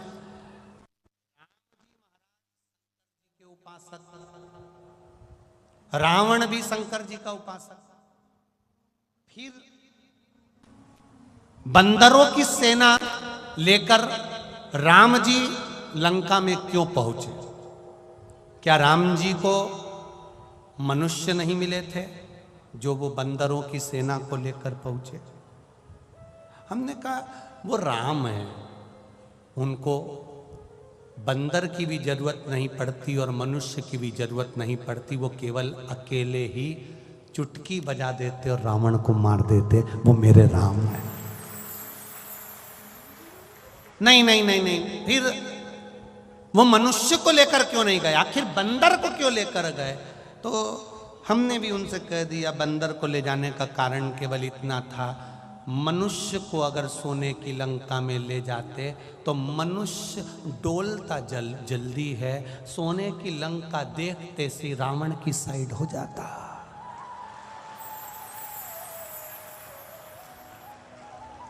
बोलो रे नोएडा वाला, सही है कि गलत है? यहां तो लोगों को अगर थोड़ा सा माल मिल जाता है तो पार्टी चेंज कर देते हैं। तो फिर वो बात, ये तो माल जरा सा मिला। अब तुम कह रहे हो कि मनुष्य को लेकर लंका क्यों नहीं गए? अगर रावण एक ऑफर रखता कि जितने राम जी के साथ आए हैं सबको 5-5 किलो सोना, तो ये जीतते थे सब रावण की ओर। तो राम जी ने भी सोच लिया था कि इनको लेके नहीं जाना है, बंदरों को लेकर चलो, क्योंकि इनको सोने से कोई मतलब नहीं, इनको राम से मतलब है। राम के प्रिय राम को जो एक बार दृढ़ हो जाता है, एक बार जिसका विश्वास पक्का हो जाता है, जिसका भरोसा पक्का हो गया, उसके पास में अष्ट सिद्धि नवनिधि सब मिल जाती है। माता उमा ने कहा भगवान महेश से, संसार के लोगों को नवनिधि क्यों नहीं देते? शिव जी ने कहा उमा नवनिधि तो मैं दे दूं, मना नहीं है, पर इनका विश्वास दृढ़ नहीं है। जिस दिन इनका विश्वास दृढ़ हो जाएगा, नवनिधि ओघड़ी इसी को कहते हैं। भाग्य लिखेंगे देवता, पर बदलेगा कौन? महादेव। लिखेंगे देवता। करो भजन। आप दिल से सुनने के लिए आए हो, दिल से। ये मेरा विश्वास करता है, इतनी बड़ी शहर के लोग, इतनी बड़ी सिटी के लोग, ये लाखों की संख्या में ऐसे नहीं आ सकते। विश्वास के साथ आए, दिल से आए। और आज दिल से कहता हूं, 7 दिन की कथा, 1 दिन की कथा, आधे घंटे की कथा, 15 मिनट 20 मिनट की कथा, दिल से कंकर शंकर की धरा पर पंडाल में बैठकर, उसकी छत्र छाया में बैठकर इस शिव की, कुबेरेश्वर महादेव की छत्र छाया में सुन रहे हो, दिल से कहकर देखना। मेरा विश्वास है, कई लोग कहते हैं क्या आज का सोचा हुआ आज ही मिल जाता है क्या? हम कहते हैं अगर दिल से उससे कहा होगा तो आज की आज भी मिल सकता है। दिल से कहो।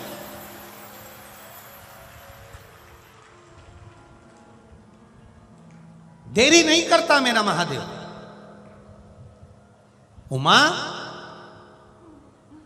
रस्सी मत बदलो, विश्वास को दृढ़ बनाओ, और विश्वास जब दृढ़ बनेगा तो उसको नवनिधि अष्ट सिद्धि सब मिल जाएगी, सब।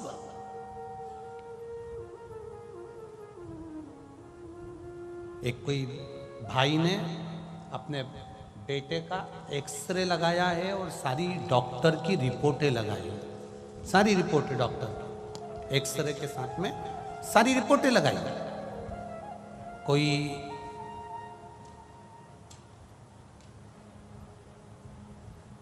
सीमा शर्मा निवासी अलीगढ़ राम प्यारी पुरम की हूं, उन्होंने सारी रिपोर्टें लगाई हैं डॉक्टर की, और उसमें लिखा मेरे बेटे को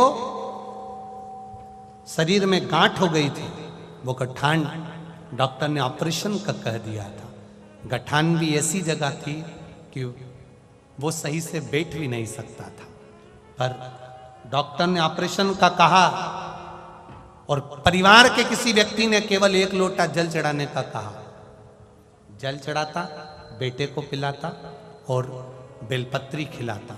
गठान पूरी तरह से गलना प्रारंभ हो गई, उसकी मैं पूरी एक्सरे लगा रहा हूं। ये शिव तत्व है, ओघड़ी का तत्व, ये भरोसा भगवान शिव माता उमा से कर रहे हैं। जिसका विश्वास पक्का हो गया, रस्सी जैसा बदल नहीं रहा। थोड़े दिन यहाँ चले गए, थोड़े दिन वहाँ चले गए, थोड़े दिन इनके पास, थोड़े दिन उनके पास। उसने कह दिया ऐसा कर लो, उसने कह दिया वैसा। ना ना ना ना, कहीं मत डोलो। जिस शंकर के मंदिर में जा रहे हो उसी के मंदिर में जाते रहो, एक लोटा जल चढ़ाते रहो। वो पकड़ लिया हाथ उसने, फिर छोड़ेगा नहीं, निहाल कर देगा। निहाल। देवराज नाम का ब्राह्मण चोरी का धन लेकर आया था शिव मंदिर में। सुन ली कथा 2 मिनट की और परम पद को पा गया। चंचुला देवी का पति बिंदु प्रेत योनि में पड़ गया था। चंचुला देवी ने शिव महापुराण की कथा भगवान देवादिदेव महादेव से कहकर करवाई। तुमरुका जी ने कथा को करा। वो तुमरुका कोई साधारण नहीं है, जिसने भगवान शिव की अविरल विश्वास की भक्ति करी है, एक दृढ़ भक्ति। आज भी नियम है, जिस नारी का गर्भ नहीं ठहरता, जिसको संतान नहीं होती, 19 साल 20 साल 25 साल 30 साल भी अगर संतान नहीं हुई है, तो तुमरुका जी का नाम लेकर रजो धर्म के रजस्वला धर्म के 7वें दिन सफेद आंकड़े की जड़ लाकर पति पत्नी दोनों जाएं, सफेद आंकड़े की जड़ लेकर आए। रजो धर्म के रजस्वला धर्म के 7वें दिन जड़ को लाकर शिव जी पर से 21 बार घुमाकर तुमरुका जी का नाम लेकर शिव मंदिर में शंकर जी को देखते देखते ही लाल धागे में नारी उस जड़ को बांध ले और अपने परिवार के साथ आनंद में रहे। बाबा से विनती कर कर जाना, तुमरुकेश्वर, हे तुमरुका जी, मेरी झोली मेरी गोदी भरना। भगवान देवादिदेव महादेव उसका गर्भ अवश्य ठहरा देते हैं। ये तुमरुका, तुमरुका। बच्चा निमोनिया हो गया, श्वास की तकलीफ हो गई, रोगीला हो गया, कमजोर की कमजोर, वो पनप ही नहीं रहा, बच्चे की उन्नति नहीं हो रही शरीर से। तुमरुका जी का नाम लेकर, तुमरुका जी का नाम लेकर मात्र जल चढ़ाना, उस जल का आचमन बच्चे को रोज कराओ। 15 दिन लगेंगे, बच्चे का शरीर विकास होने लगेगा और उसकी जो सांस की बीमारी है, निमोनिया है या बार बार सर्दी जुकाम, उसमें अंतर आना। ये तुमरुका है, साधारण नहीं है। क्या नाम है? जम के बोलो, तुम। ये सहज नहीं, सरल नहीं है, साधारण नहीं है। तुमरुका शिव तत्व को जानो। लिंग पुराण में 7 गलतियां बताई है कंगाल होने की। ये गलती अगर आपने भी करी है तो जिंदगी में कितना भी पुण्य करोगे उसका फल नहीं है। आज की कथा को लिखकर रखना, शायद तुम्हारी जिंदगी संवर जाए। लिंग पुराण में 7 गलतियां बताई है व्यक्ति को बर्बाद होने की। पहली गलती है, उसमें से अगर आप स्वीकार कर रहे हैं ये गलती, तो समझ लो कि गलती आपने करी है। गंगा जल तो बुलवाया टैंकर भरकर, 21,000 बेलपत्र भी समर्पित कर रहे हो, आप मंदिर के अंदर बैठ गए, दर्शन करने वाला आता रहा, किसी को अंदर प्रवेश नहीं दिया, आप गंगा जल चढ़ाते रहे, आप बेलपत्र चढ़ाते रहे, आप स्वयं पूजन करते रहे, और दूसरा व्यक्ति ना जाने किस भाव से, किस रूप में आकर भगवान की सेवा करना चाहता था। पंडित जी ने आपके चक्कर में उसको जल नहीं चढ़ाने दिया, पंडित जी ने आपके चक्कर में उसको बेलपत्र नहीं चढ़ाने दिया। पहली गलती यह हो गई कि भगवान के भक्त को भगवान से दूर कर दिया गया। अब उठा लो श्रीमद् भागवत कथा।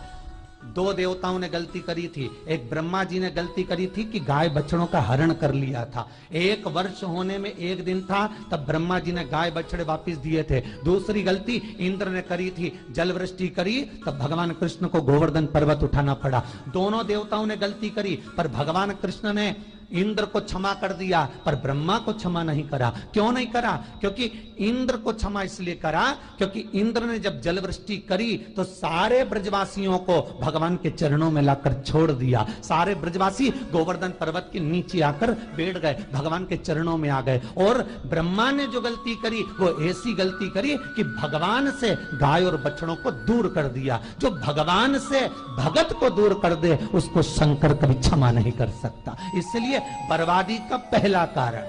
आप भक्त और भगवान में दूरी बना दी। दूसरा कारण, भगवान की जब पूजन कर रहे हो, 21,000 बेलपत्र चढ़ा रहे हो, गंगा का जल चढ़ा रहे हो, चंदन चढ़ा रहे हो, अबीर चढ़ा रहे हो, गुलाल चढ़ा रहे हो, तो तुम्हारे भीतर ये अहंकार, जब तुम पूजन करके उठो तो उठते समय तुम्हारे भीतर अभिमान नहीं होना चाहिए कि मैंने जो अनुष्ठान करा उसके बराबर कोई नहीं कर सकता। तीसरा कारण कहा कि भगवान की सेवा तो आप कर रहे हो, भगवान की चाकरी में तो आप लगे हो, भगवान की आराधना भी कर रहे हो, दिया भी लगा रहे हो, धूप बत्ती भी लगा रहे हो, स्नान भी करा रहे हो, पंचामृत स्नान भी करा रहे हो, सारी पूजन अर्चना सब तुम कर रहे हो।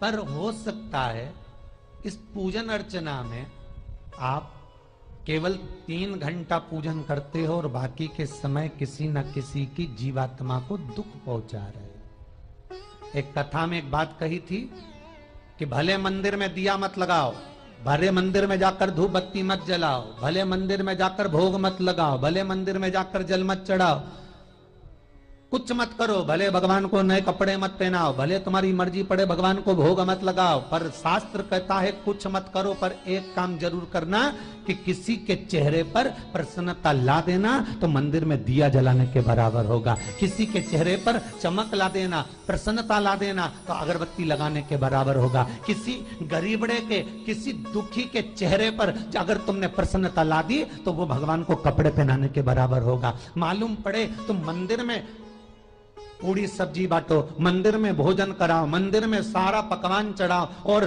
कोई तुम्हारे कारण अगर दुखी है तो तुम्हें वो सुख का भान नहीं हो सकता। तीसरा कारण है हमारा, वो सुख नहीं मिल सकता।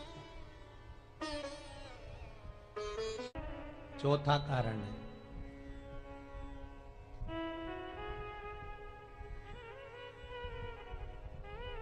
महाराज, जिस मंत्र को पढ़ा जा रहा है, जिस मंत्र का स्मरण किया जा रहा है,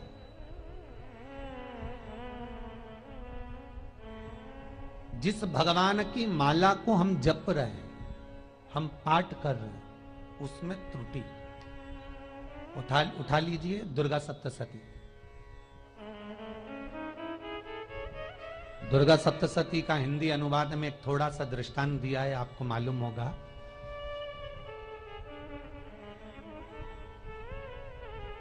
एक जजमान सप्तशती का पाठ कराते थे नवरात्रे में। नवरात्रे पूरे होते थे और उनकी पत्नी मर जाती थी। सप्तशती के अंदर लिखा है, बहुत ध्यान से सुनिएगा। दुर्गा सप्तशती का पाठ कराते थे और पत्नी नवरात्रे के बाद 4 महीना 3 महीने के बाद मर जाती थी। बहुत दुखी था सेठ। एक शादी करी, दूसरी करी, तीसरी करी, चौथी करी, चौथी पत्नी भी मर गई। बहुत दुख हुआ। आज वो गुरुजी के पास चले गया, गुरुदेव, गुरुजी, गुरुदेव, गुरुदेव। गुरुजी बोले क्या हो गया? सेठ जी बहुत दिनों के बाद आ रहे हो, क्या बात है गुरुदेव? मेरे को एक बात समझ में नहीं आती कि मैं नवरात्रे में सप्तशती का पाठ कराता हूं, देवी जी का यज्ञ करवाता हूं, माता रानी को चूनर पहनाता हूं, उनको सुंदर बिछुड़ी, पायल, चुनरी सब पहनाता हूं, कन्याओं का भोजन करवाता हूं, भंडारा करवाता हूं, जवारे बोता हूं, अखंड ज्योत लगाता हूं, पर नवरात्रि जैसी पूरी होती है उसके 2 महीने 3 महीने बाद मेरी पत्नी क्यों मर जाती है? 4 पत्नियां मेरी मर चुकी हैं, 5वीं मैंने शादी करी है। गुरुदेव आप कृपा करिएगा, कुछ तो बता दीजिए, कुछ करुणा कर दीजिए।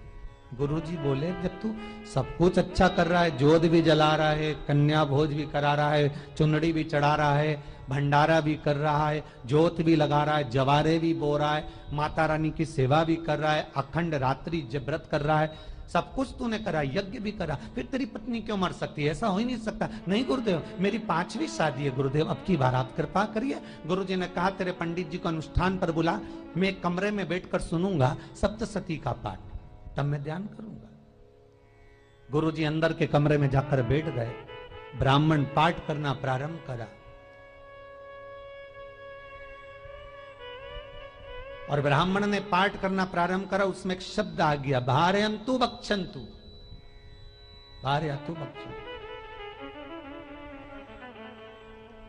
उसमें बोलना था भय पीड़ा को, हे जगत जननी तू भक्षण कर जा, पर ब्राह्मण बोलता था भार्यंतु भक्षन्तु, मेरी पत्नी को, मेरी भार्या को तू भक्षण कर दे।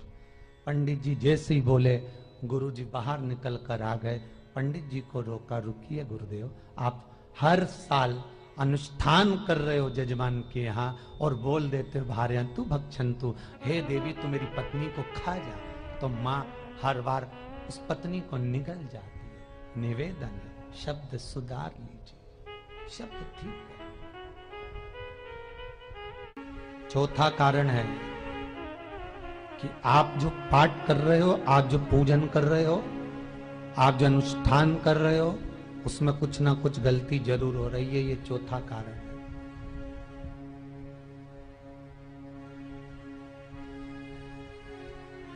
एक बार पूरे घर के लोगों को बिठाओ, अपने घर के लोगों को, मम्मी से पूछना, मम्मी तुम कौन कौन सा पाठ करती हो?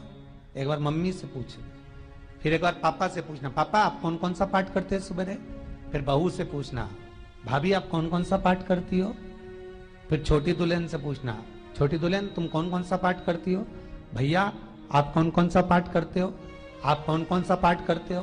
पूछना। जब घर के अंदर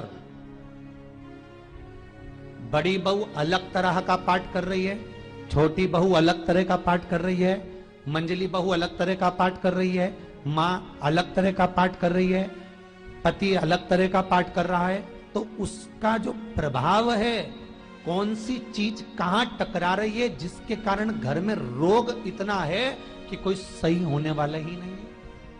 अब तुम कहो कि सीवर वाले गुरुजी ने उपाय बताया, हमने बहुत करा, पर सही क्यों? तो सही क्यों नहीं हो रहा है? उसका कारण है या तो बड़ी बहू जो पाठ कर रही है, या सास जो पाठ कर रही है, जो पति जो पाठ कर रहा है, नाते जो भी उस घर के अंदर रहकर जो पाठ अर्चना कर रहा है, उसमें जरूर कुछ ना कुछ ऐसा हो रहा है जिसके कारण वो काम नहीं कर पा रहे।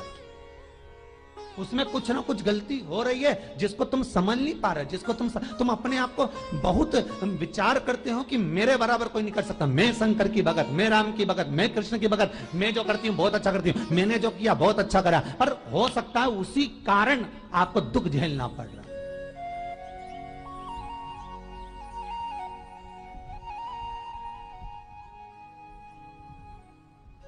उसी के कारण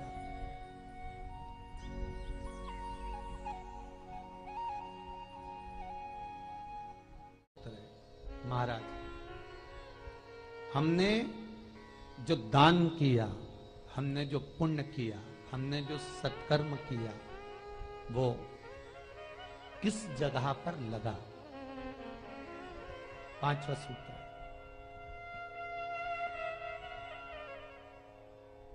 जो आप दान कर रहे हो, जो आप पुण्य कर रहे हो, सत्कर्म कर रहे हो, वो किस जगह पर लगा? ये 5वां सूत्र। फिर निवेदन करेंगे, गाय, बेटी और लक्ष्मी 50 बार विचार करना, तब किसी को देना।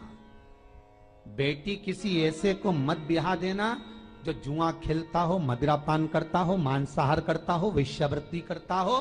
वो बेटी का सम्मान नहीं करेगा, बेटी रोएगी तो कन्यादान करने वाले को रोना पड़ेगा।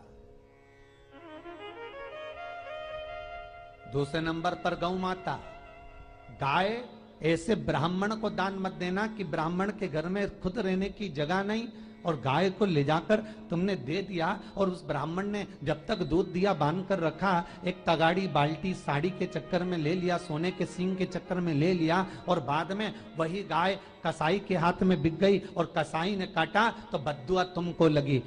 बेटी, गाय और लक्ष्मी पैसा भी किसी ऐसे भिखारी के कटोरे में मत दान देना कि जिसने ले जाकर मदिरा पान में लगा दिया, जुए में लगा दिया, वैश्यावृत्ति में लगा दिया। अगर जिस भिखारी के कटोरे में पैसा दिया उसने शाम को ले जाकर मदिरा पान में जुए में लगा दिया, तो लक्ष्मी रोती है कि तूने मुझे गलत जगह पर दिया है, इसलिए अब तुझे रोना पड़ेगा। तब व्यक्ति को रोना पड़ता है, फिर व्यक्ति रोता है।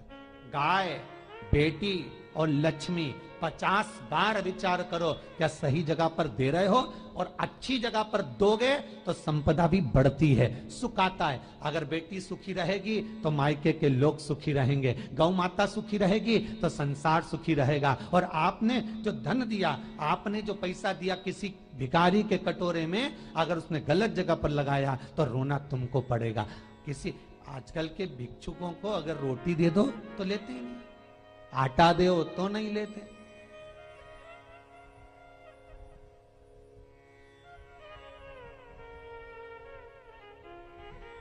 पहले के समय में जो भिक्षुक आते थे ना, तो रोटी बनी हुई मांगते थे। बूढ़ी बूढ़ी माताएं जानती होंगी, चिमटा बजाकर, घुंघरू बजाकर कहते थे भोजन, तो 2 रोटी निकाल कर दे दी जाती थी घर से। लो बाबा, तो माता इतना प्रेम रखती थी, केवल रोटी नहीं देती थी, बाबा बैठो हम सब्जी लाकर देते। इतना प्रेम था बुजुर्ग माताओं का, बैठो।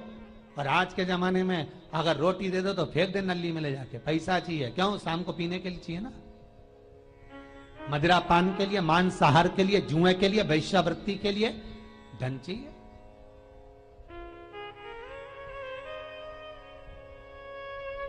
भोपाल के और इंदौर का राजवाड़ा चौराया और भोपाल का लाल घाटी चौराया, इन दोनों चौराहे पर इतने से बच्चे लोग भीख मांगते हैं। और उनकी माताएं और उनके पिता रोड के किनारे पर चिलम लगाते बैठे रहते हैं, पांव लंबे करके पड़े हैं, और ये कमा कमा के उनको दे रहे हैं। और धन्य हैं ऐसे लोग जो उनको दान भी दे देते हैं। जिसको जरूरत है उस तक कुछ नहीं पहुंचता।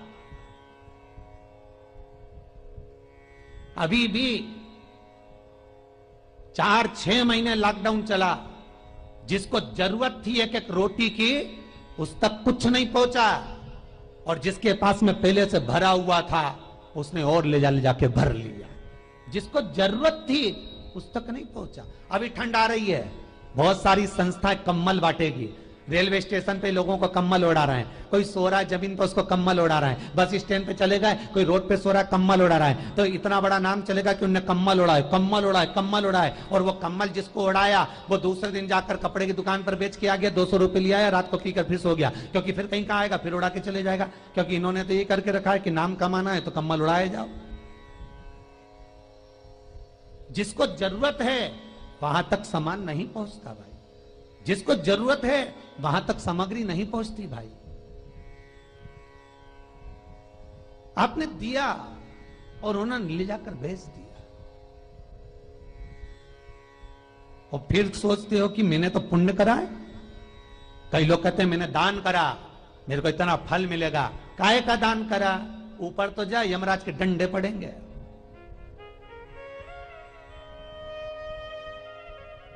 रेल में, ट्रेन में आप बैठ जाओ, रिजर्वेशन कोच में, छोटे छोटे लड़के आते हैं, अपना कपड़ा उतारते हैं। सही बोलना रे भाई, जितने लोग टीवी पर कथा सुन रहे हो, छोटे छोटे बच्चे अपना कपड़ा उतारेंगे और पोछा लगाएंगे रेल की बोगी में। जब गवर्नमेंट ने स्वीपर रख रखे हैं तो तुम्हें अंदर आने का किसने कहा? कौन ने कहा कि तुम अपना कपड़ा उतार के पोछा लगाओ? और वो अपने शरीर का कपड़ा उतार कर पोछा लगाता है, आपके आगे हाथ फैलाता है, आप 1-1, 2-2 रुपए दे देते हो। वो अगले स्टेशन पर उतरता है, कोई सूंघने की सामग्री लेता है, सूंघ सूंघ के वो बर्बाद हो जाता है और कहीं कूद कर मर जाता है। उसके मरने में 1 रुपया तुम्हारा भी लगा है, इसलिए नरक तुमको भी भोगना पड़ेगा, क्योंकि उसके मरने में तुमने हेल्प करी है।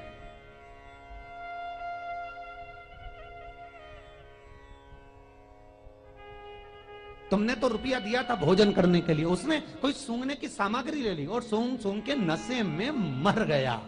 उसके मरने में 2 रुपए तुम्हारे हैं, 1 रुपए तुम्हारा है, तो भोगना तो तुमको भी पड़ेगा ना।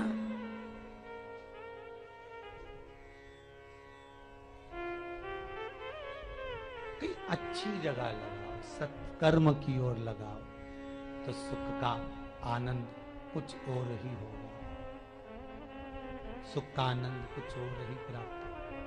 हमारा धर्म, हमारा पुण्य, हमारा सत्कर्म। पांचवा कारण अपनी पुस्तिका में लिख कर रखना, तुम्हारे दुख का पांचवा कारण क्या है। क्यों तुम करोड़पति से रोड़पति बन गए। तुम्हारे यहां पर 4-4, 5-5 गाड़ी थी, खूब वैभव था, खूब धन था, फैक्ट्रियां चल रही थी, सत्ताएं चल रही थी, खूब सत्ताएं थी, खूब वैभव था, खूब धन था, पर कुछ भी नहीं, सब धरा की धरा रह गए। सारा कोई वैभव बचा ही नहीं। बड़े भावपूर्ण भगत वो कहे, गुरु जी हम बड़े दुखी हैं, बड़े कष्ट में। हमने कहा कष्ट का कारण कुछ ना कुछ जरूर होगा, दुख का कारण जरूर कुछ ना कुछ होता है। कहने लगे, गुरु जी हमारी तो जीनिंग चलती थी, खूब फैक्ट्रियां चलती थी, इतना जीनिंग फैक्ट्रियां थी, इतना चलता था,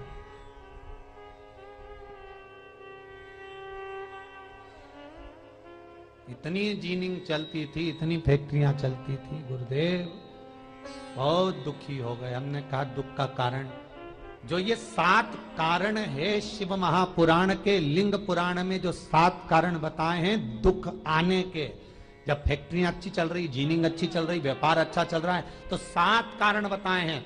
क्या आप उन 7 कारण में से कोई कारण आपके साथ में हुआ है जिसके कारण आप रोड पर आ गए, करोड़पति से रोडपति बन गए। कभी कभी नगर में, गांव में सभी का व्यापार एक साथ समाप्त हो जाता है। कभी कभी गांव में, नगर में सबका व्यापार एक साथ समाप्त हो जाता है, सबका व्यापार एक साथ ही खल्लास हो जाता है, समाप्त, सभी कर्जे में हो जाते हैं। तो समझ लेना कि उस गांव के खेड़े का देव महादेव, उस गांव का खेड़ापति भगवान शंकर, उस गांव का शिव जरूर रुष्ट हुआ है, जरूर रुष्ट। उसको मनाने का प्रयास करो, जिससे अपनी नगर, अपना गांव फिर उन्नति की सीढ़ी पर चढ़ जाए। 5वां कारण मंत्र जाप को, अर्थात तुम्हारा फिर निवेदन, गाय, बेटी और लक्ष्मी 50 बार विचार करना, तब देना, नहीं तो मत दे, मत दीजिए। और महाराज भगवान शिव की कथा का 6ठा कारण बता, हमारे दुख का कारण 6ठा कारण,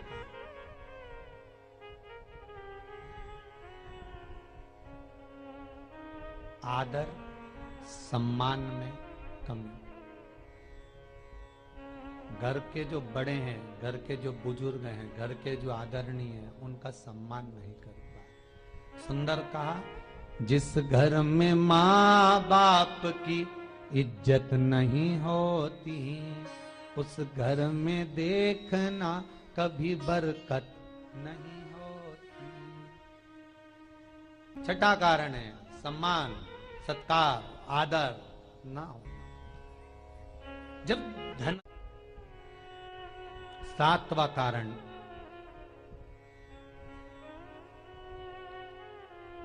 ये अंतिम कारण है। जितने लोग कर्जे में, लदालू में, जितने लोग दुखी हैं, जितने लोग तकलीफ में, आज की कथा को बहुत दिल से सुनना, अपनी गलती को जरूर छांटना। मुझे विश्वास है मेरा भोलेनाथ, आप अगर गलती को स्वीकार कर लोगे तो शंकर वापिस आपको करोड़पति बना देगा, लखपति बना देगा। शंकर आपके भंडार फिर भर देगा। 7 कारण में से अपनी गलती को जरूर छांटना। साहब कि आपने गलती कौन सी करी, पर अपनी गलती को छांट ले, यही सबसे बड़ी बात है ना।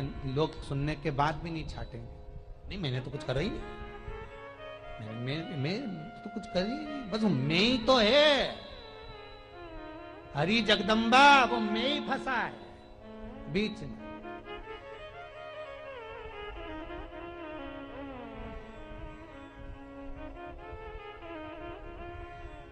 सातवां कारण, महाराज किसी का बेकार धन हमारे घर में आ जाए, एक कथा बहुत सुंदर है। एक गांव में एक व्यक्ति रहता था, खूब अच्छी कमाई करता था। पत्नी ने कहा तुम्हारे पास कमाई अच्छी हो रही है तो ये पैसा तो कोई चुरा के ले गया तो पति बोला क्या करना चाहिए? तो एक काम करता हूं, बाजार से कोड़ियां खरीद लेता हूं। कोड़ियां जानते हो, वो ऐसे बच्चे लोग खेलते हैं, कोड़ी खरीद लाता हूं। अब गांव का व्यक्ति रोज कोड़ियां खरीद के लाए। उनके यहाँ बोरे पे बोरे भरा गए, बारदान पर बारदान भरा गए, पूरा कमरा कोड़ियों से भरा गया। एक दिन राजा बीमार पड़ गया। राजा बीमार पड़ा तो राजा को वेदों ने, डॉक्टरों ने कह दिया इसका एक ही इलाज है, कोड़ियां लाई जाए, कोड़ियों को जलाकर राख बनाई जाए, वो राख राजा के शरीर पर मली जाए। राजा के शरीर पर जब राख को मलेंगे तो राजा ठीक हो जाएगा। राजा ने अपने दूतों से कहा जाओ नगर में कोड़ियां देखो। राजभवन में देखा तो कोड़ी नहीं थी, बाजार में देखा तो कोड़ी नहीं थी, सारा मार्केट घूम लिया, चारों तरफ के राज्य देख लिया, कोड़ी नहीं मिली। राजा ने दूतों से पूछा बात क्या है? दूतों ने बाजार वालों से पूछा भैया कोड़ियां क्यों नहीं है? तो बाजार के व्यापारी बोले महाराज सुबेरे सुबेरे एक गांव का व्यक्ति आता है, सारी कोड़ियां खरीद कर ले जाता। सारी कोड़ियां? हाँ। उसका पता दो। दुकान वालों ने पता दिया, वो वहां पहुंच गया, उसको डराया। राजा के दूतों ने, तेरे पास कोड़ियां हैं? हाँ, पर मैंने अपने पैसे से खरीदी है, फ्री की नहीं है, खूब खर्चा कर कर मैंने कोड़ियां जोड़ी हैं। राजा बीमार पड़ा है, कोड़ियां ला के दे। उसने मना करा, दूतों ने डराया, ठीक है लो। उन्होंने बारदान खोल लिया, झोला खोल लिया, बैग खोल लिया। राजा के दूतों ने बैग खोला। वो गांव का व्यक्ति एक थाली में कोड़ियां लाता, उस पर हाथ फेरता और झोले में डालता जाता, फिर भर कर लाता, फिर हाथ फेरता, फिर झोले में डालता। राजा के दूतों ने कहा एक बार में पूरा बारदान उठाकर क्यों नहीं दे देता, ये बार बार हाथ क्यों फेर रहा है? वो गांव का व्यक्ति बोला महाराज मैं कोड़ियों को थाली में भरकर हाथ इसलिए फेर रहा हूं, इन कोड़ियों में से मैं वो एक कोड़ी ढूंढ रहा हूं कि ऐसी कौन सी कोड़ी मेरी इन कोड़ियों में आकर मिल गई जो मेरी इतनी सारी कोड़ियों को लेकर जा रही है। बस वो चरित्र याद करना कि एक कोड़ी हमारे घर में कोई ऐसी आ जाती है जो सारी रखी हुई कोड़ी को लेकर चली जाती है। और जिंदगी में घर में धर्म की, पुण्य की, सत्कर्म की एक कोड़ी ऐसी आ जाती है जो शिव महापुराण की कथा करवा देती है। वो कोड़ी को ढूंढना कि वो कोड़ी कौन सी है। जो अच्छा काम करवा रही है अच्छी कोड़ी आई होगी, सत्कर्म करवा रही है अच्छी कोड़ी आई होगी। और मालूम पड़े एक कोड़ी ऐसी आ गई जो डॉक्टरों में भरवा रही है, सारा की सारा धन मेडिकलों में लगवा रही है, पुलिस में लगवा रही है, कहीं गलत जगह पर लगवा रही है, कहीं एक्सीडेंट में लगवा रही है। जो कोड़ी गलत जगह पर धन को लेकर जा रही है, समझ लेना कि वो कोड़ी बेकार आ गई जो सारा का सारा बर्बाद करने में लगी हुई है। उस कोड़ी को पहचानो कि वो कोड़ी कौन सी है। सातवां कारण शिव महापुराण का, लिंग पुराण का लिख कर रखना कि एक कोड़ी ढूंढना कि वो कोड़ी कौन सी घर में आ गई जो हमें बर्बाद कर कर चली गई है। तो कोड़ी को ढूंढिए, वो रुपये को ढूंढिए, वो एक रुपया कौन सा आ गया, वो धन कौन सा आ गया जो हमें बर्बाद कर गया, कैसा आया।